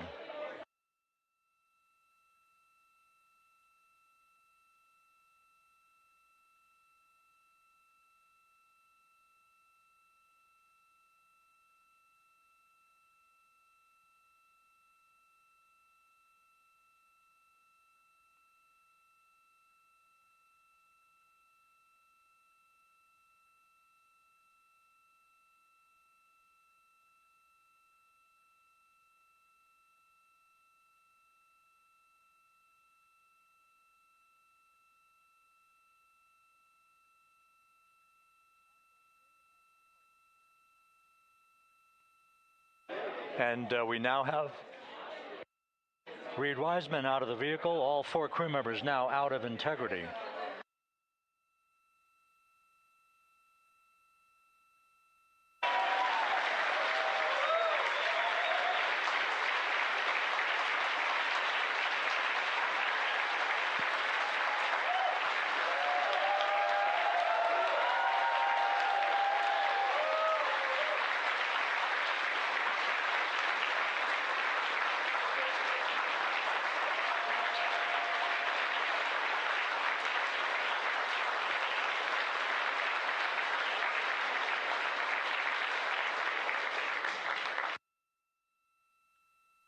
Once again, all 4 crew members now on the front porch, and the procedure to begin hoisting them up to these 2 Navy helicopters hovering overhead will begin shortly.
This is Mission Control Houston. The mission is over, but the melody lingers on as jubilation continues here in the flight control room. We should be expecting NASA's Associate Administrator, Amit Kshatriya, to be joining us shortly for a short interview while the recovery operations continue out in the Pacific. So we'll stand by for that. And then we'll turn it back over to Megan Cruz aboard the USS John P. Murtha.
This is Mission Control Houston here in the Artemis flight control room.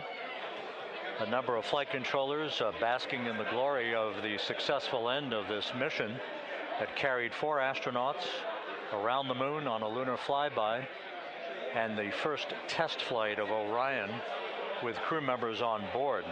Splashdown occurring an hour and 32 minutes ago after a flawless descent back into the Earth's atmosphere for the vehicle.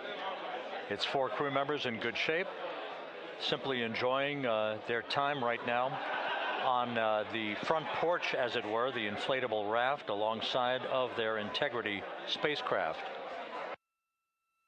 We're expecting Amit Kshatriya, the NASA Associate Administrator, to join us here momentarily for a brief interview before we turn it back over to Megan Cruz aboard the USS John P. Murtha, the recovery ship.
This is Mission Control Houston.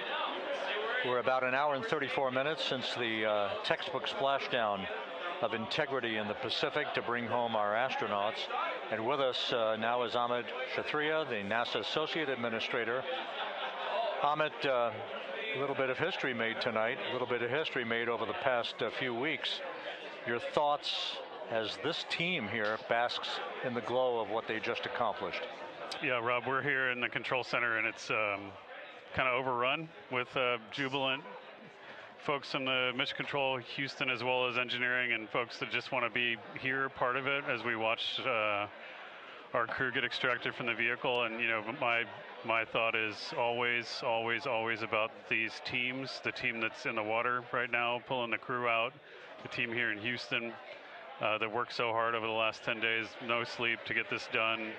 You know, we still have some work to do to get the crew to the med bay here on the ship. They all look great coming out, so hopefully that won't be too long. You know, I think we saw the administrator on the boat too, giving his thanks to the Navy team on the Mirtha, which they're just an incredible group of sailors. I was able to visit with them a couple weeks ago. And then if you pull it all the way back to the workers and the folks that joined the rocket at Michoud, that made the heat shield tiles that held together tonight, that stacked the vehicle in Florida, that integrated the vehicle in Denver, that fired the engines in Stennis, that fired the boosters in Promontory. I mean, this is the entire team, coming together and being tested by the environment that this machine went through, and they did it right. The work was good. They did it right.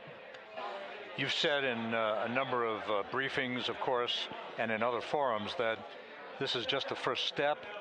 The cadence has to step up, as the administrator has indicated. Now, it's a little early for the full report card on how Integrity did, but did this mission ultimately, from your eyes view, exceed expectations? It absolutely did. I mean, I was waiting to talk about this until we're in the water, and I think we still have, again, work to do to bring it in and really kind of go through it bolt by bolt and see what we learned. But I mean, so far, given what we learned during the mission and given how we performed on ascent, on entry, I always think about energy in terms of the states that you worry about the most, and every time we put these machines through these incredibly energetic states, they came through. So I'm fairly confident that we made a big step tonight to get us on the path towards the surface. I think the path to the surface is open now. We do have to do all the work, and we'll make sure we talk about that as cleanly as we can. We learned a few things during the mission, but I have to tell you, this was an incredible test of an incredible machine. From an American psyche standpoint, the Empire State Building was lit up red, white, and blue tonight. Our coverage was seen on baseball stadiums around the major leagues. How captivating was this experience for the American people, for the world, in fact, as we returned to the moon? I have not been able to watch a lot of the coverage as we've progressed through the mission. I will tell you, just from my witness in Florida before launch, and then seeing the people's faces here, and then reading where I can about how things are going. I think this has been a gift to the world from NASA. NASA has given the world a gift, proving to folks all over the place, especially young people, and that to me is what this is really about. Young people, when they see what we can do when we work together, when we have teams that collaborate, that it doesn't matter how hard the problems are, we can solve them. I'm hopeful that Artemis II, as folks witness what we were able to do with this incredible crew, this incredible team that we've birthed into the world, scientists and engineers and artists that have been inspired by this. And even if they don't come work in the program, which separately they should come work in the program, because Lord knows we need the help, but even if they don't want to come work in the program, hopefully they grow up to recognize they can do amazing things when they work together and contribute to society and be good citizens and really change the way, the challenges that are coming in the world are overcomable if we work together like this. And one final question. Flying to the moon, we did it. We've done it again this past week and a half or so.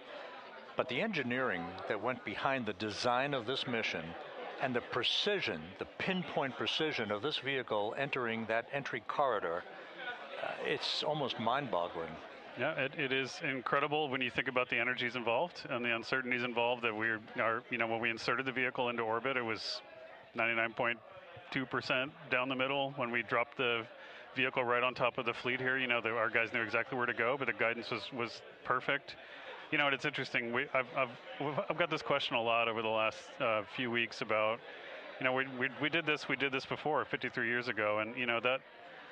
I mean, it is a reasonable thing to contemplate, like what's gone on since then. And what I'd tell you is, you know, when we did Apollo, which again, the more we learn about what they did, the more magical it seems what they were able to accomplish given the technology and the learnings that they had. But when we did Apollo, the architects of Apollo, you know, Gilbert, Seaman, von Braun, Mueller, what they really wanted to do, you know, as they were contemplating what it meant to expand our range of action to the lunar surface, what they wanted to do was learn how to live and work in space for a long time.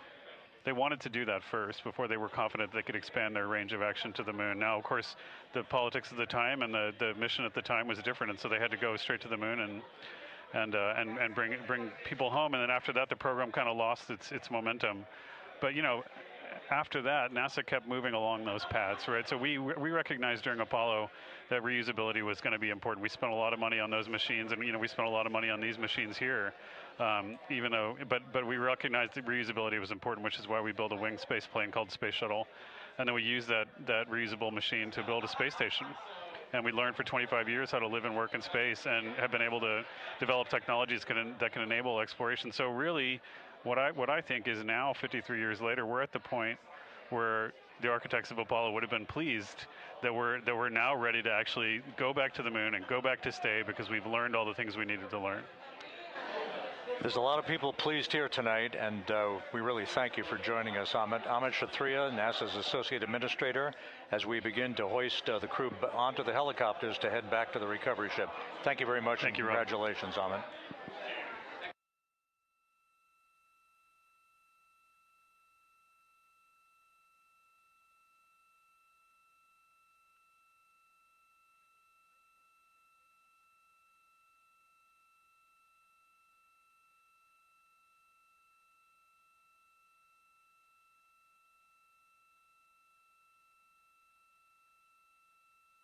This is Mission Control Houston, with the crew members now beginning to be hoisted aboard the Navy helicopters. Let's go to Megan Cruz aboard the USS John P. Murtha, who will take it from here.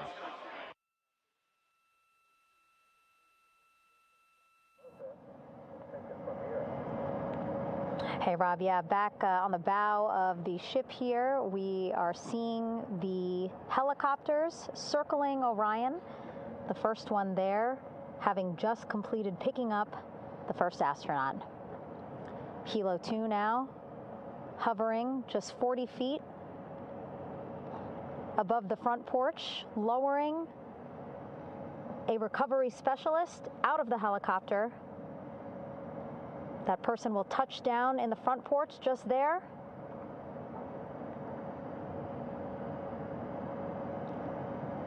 The crew members already outfitted with a harness that will allow them to quickly attach to the hoisting device.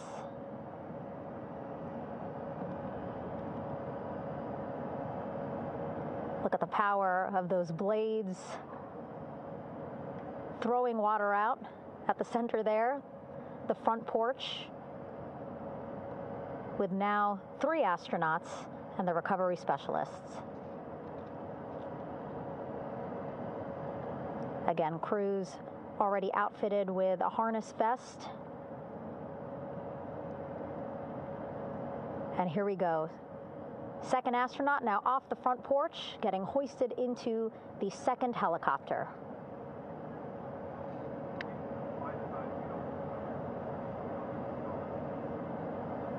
That helicopter will now hover just a distance away to give room for the first helicopter to come back and pick up the third astronaut.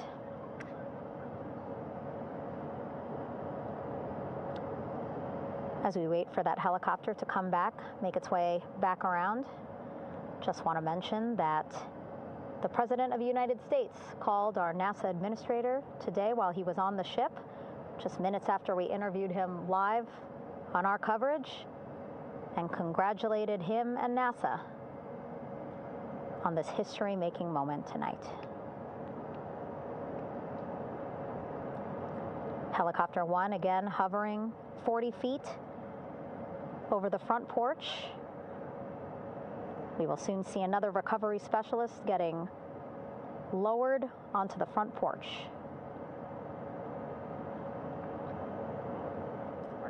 Wow, imagine sitting on that front porch, the wind, the water.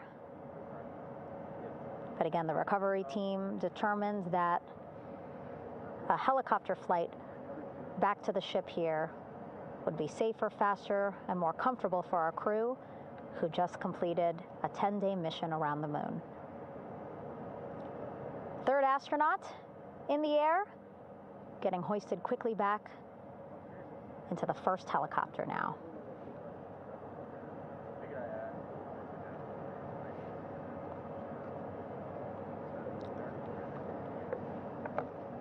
That first helicopter now on its way back to the ship here. We will soon see it land in just a few minutes.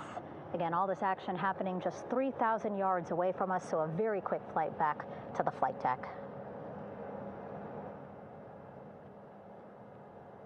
And now the only person left on the front porch, Commander Reed Wiseman.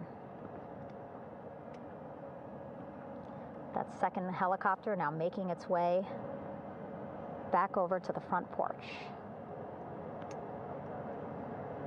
Here it comes.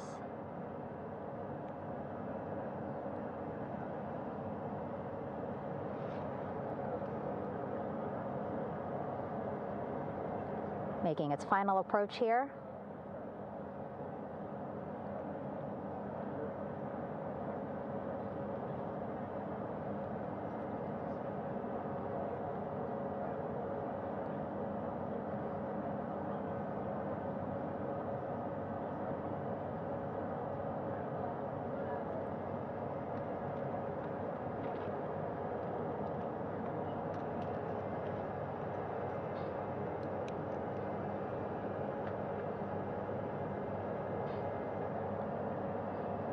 The last astronaut, Commander Reed Wiseman, now off the front porch and almost into the second helicopter.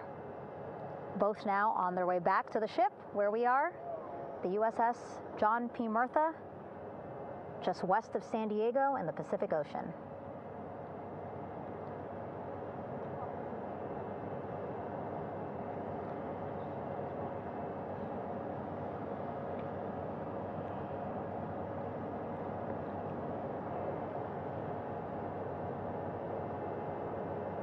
Exciting to see our 4 crew members minutes away from landing on the flight deck here on the recovery ship.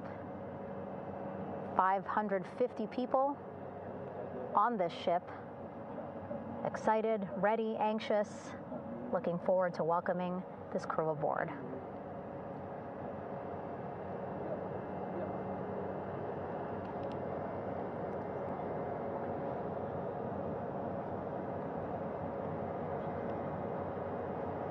Watching them now with our own eyes.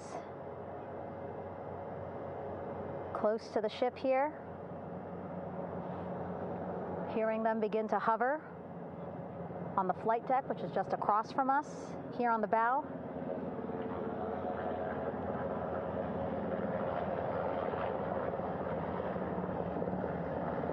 The first helicopter coming in.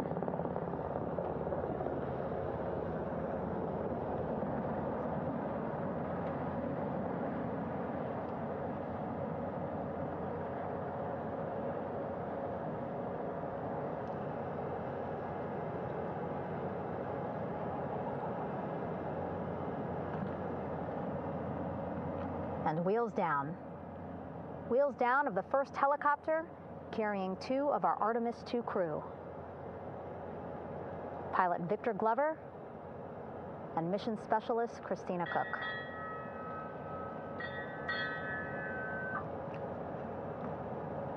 Kilo 1 on deck reported on the recovery loop. Again, the mission audio loops that the recovery team are using here to communicate with one another. And an announcement just made on the ship, integrity incoming. 2 more helicopters on their way to the flight deck, one carrying the crew, the other, one of our imagery helicopters. Again, kudos to our imagery and aerial teams for giving us these beautiful views of history in the making. Set amid a gorgeous, soon-to-be sunset here in the Pacific Ocean.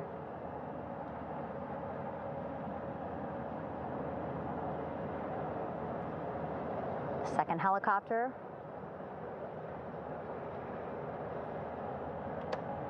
making its approach of the flight deck.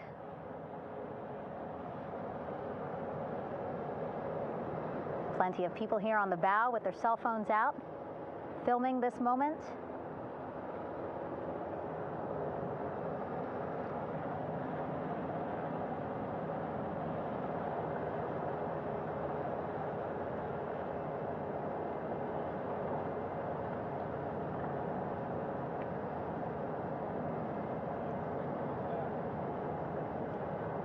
Some impressive flying here by the Navy, as we are seconds away from wheels down.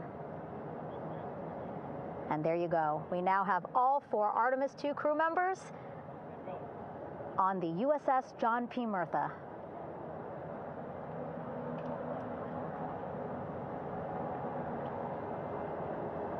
I'm sure they're happy to be out of the water and on this recovery ship with, again, 550 people on board, ready to welcome them home. But first, as we've been saying throughout the broadcast, just making sure the crew feel good. We reported that they were feeling good when they were in Orion, but those were just initial, quick, verbal assessments of how they're feeling. Their destination tonight, the medical bay here on the ship, right after we power down the helicopters here.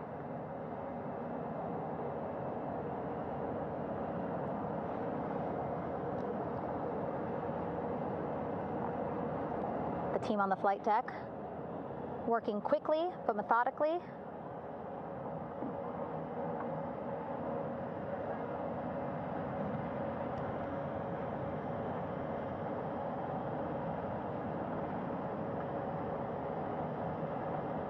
Waiting for just one more helicopter to touch down.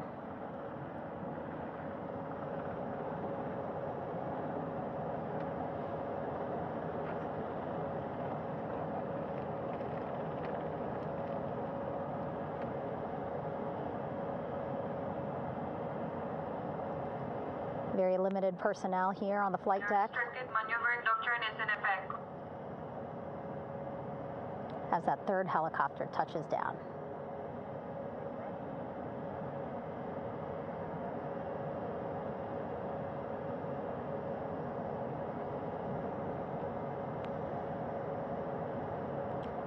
The ship is at flight quarters. Stand clear of wader decks, aft of frame 095. Burn no cover topside, thrown articles over the side. Hold all trash and garbage on station. Flight quarters. While just a few folks on the flight deck itself, there are plenty more on some upper decks. I see in some of our views a very packed crowd overhead. Announcements being made over the ship's loudspeaker system, reminding folks to stay clear of operational areas like the flight deck, so that teams can work quickly to get the crew off of the helicopters and into the medical bay.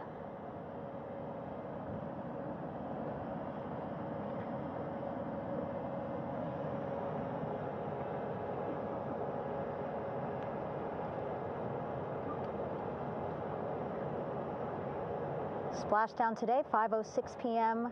Pacific time. We are within 2 hours of that splashdown time, and already we have all 4 crew members on the flight deck of the USS John P. Murtha.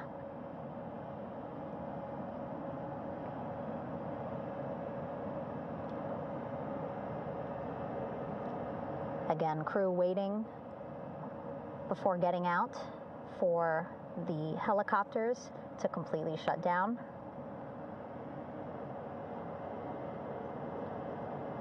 Safety, of course, very important to NASA and the U.S. military.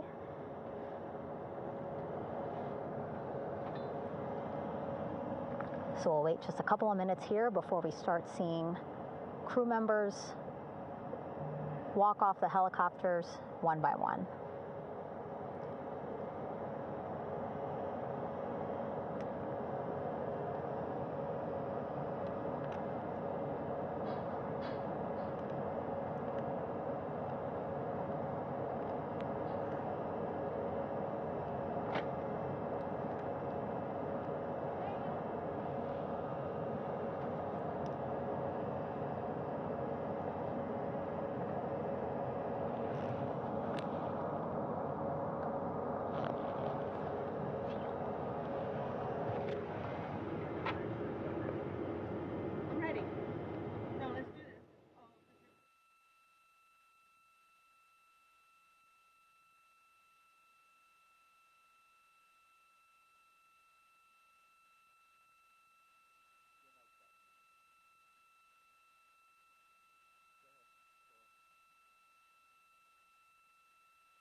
All right, and now here we see pilot Victor Glover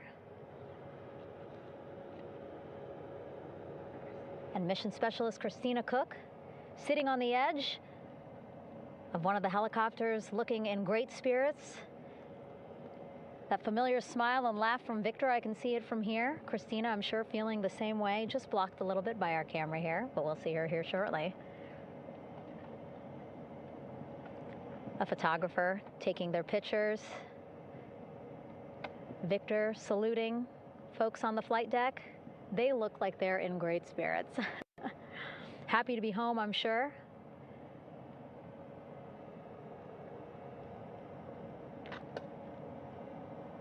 If you're sitting at home, I hope you too are wondering, what would you want to ask them if you got a chance to talk to them? Because that is what I'm thinking about. Getting the opportunity to talk to or ask questions of these 4 astronauts who just made history as the first crew to return to the moon since 1972.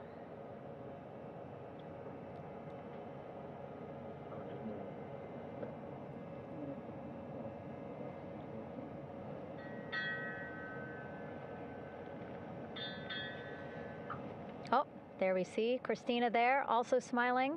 Finally peering out, waving at the cameras. Hello to you too, Christina, yes. Welcome back. Welcome, welcome home. A loudspeaker announcement on the ship saying, "Welcome home, Integrity."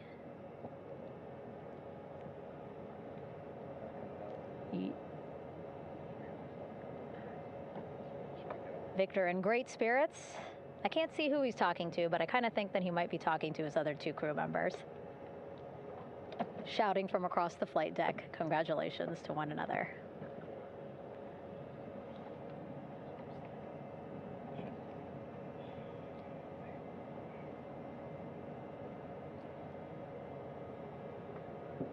And so now we see some Navy personnel walking up to the helicopter. This is again the first helicopter carrying pilot Victor Glover and mission specialist Christina Cook. Both have taken off their helmets now.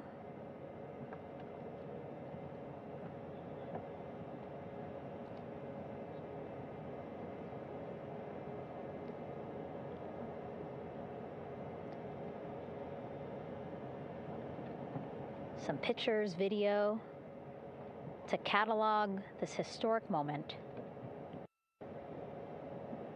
A beautiful sunset just behind them here in the Pacific Ocean. Golden hour. These pictures will be beautiful.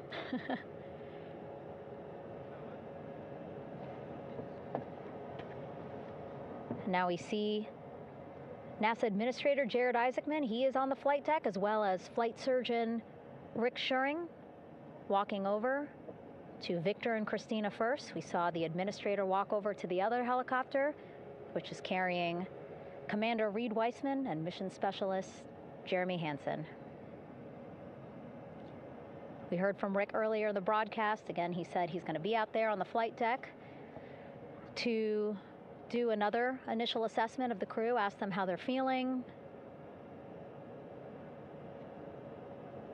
anything bothering them.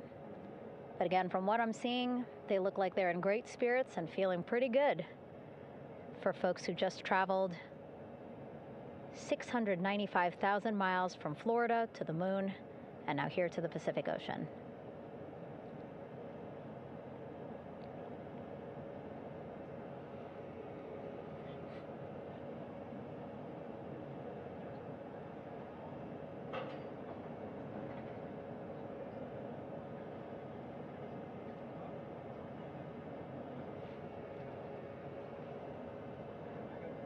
We're now seeing NASA Administrator Jared Isaacman walking across the flight deck. He had been talking to Reed and Jeremy, now approaching Victor and Christina. A hug from Victor, a hug from Christina. What a moment that we're getting to experience together.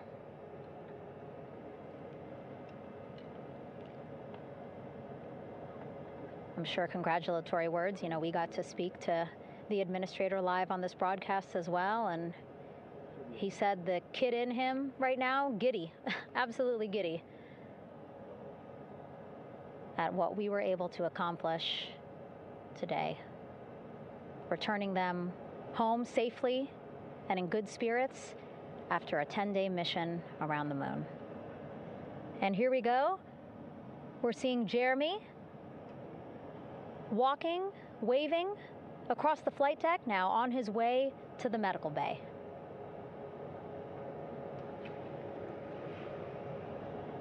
It's a short walk, less than a minute. Again, that's why the recovery team decided to use helicopters to get them on the flight deck for that short walk to medical bay. And now on the flight deck, we see the chief of the astronaut office, Scott Tingle. Rick Schuring switching places. He's going over to the other helicopter. Big hugs from Victor, Christina to Scott. Again, a gorgeous sunset setting the stage for this recovery tonight.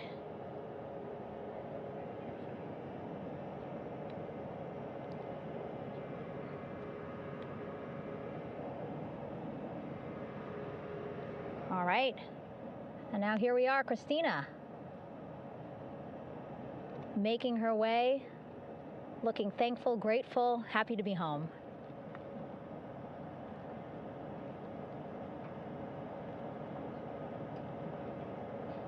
You can see she's looking up. Again, lots of people, just a few levels up off the flight deck, welcoming her home.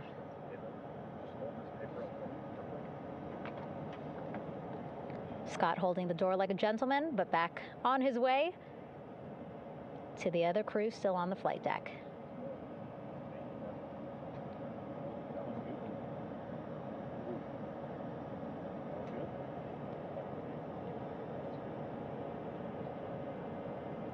So still on the flight deck, Victor Glover and Reed Weissman.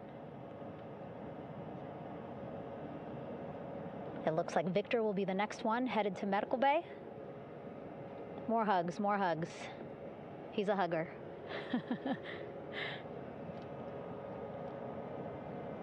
Victor looking good as he walks across the flight deck. NASA Administrator applauding. Victor applauding for all the folks on the ship with him who played a role in their safe return today.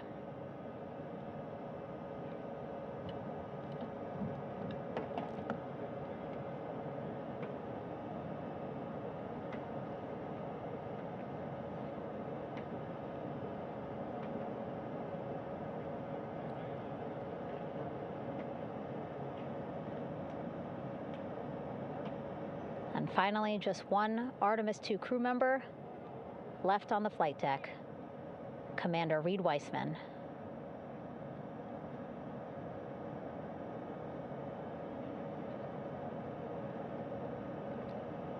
Applause from the group there on the flight deck, I'm sure, as well as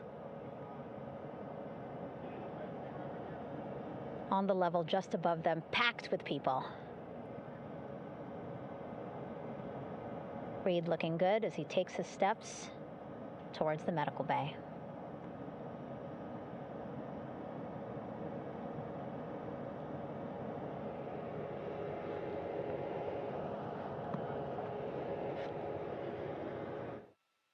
See our 4 Artemis II crew members back on the ship.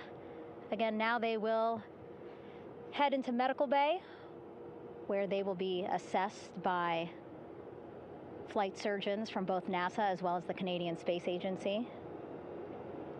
A more in-depth assessment. When they get to medical bay, they will each have their own nurse. They will be helped out of their suits. And then again, we'll check to see that they're feeling good. Make sure it's not just adrenaline, but that they are feeling good from their long journey back from the moon. Beautiful shot of that sunset, illuminating our flight deck.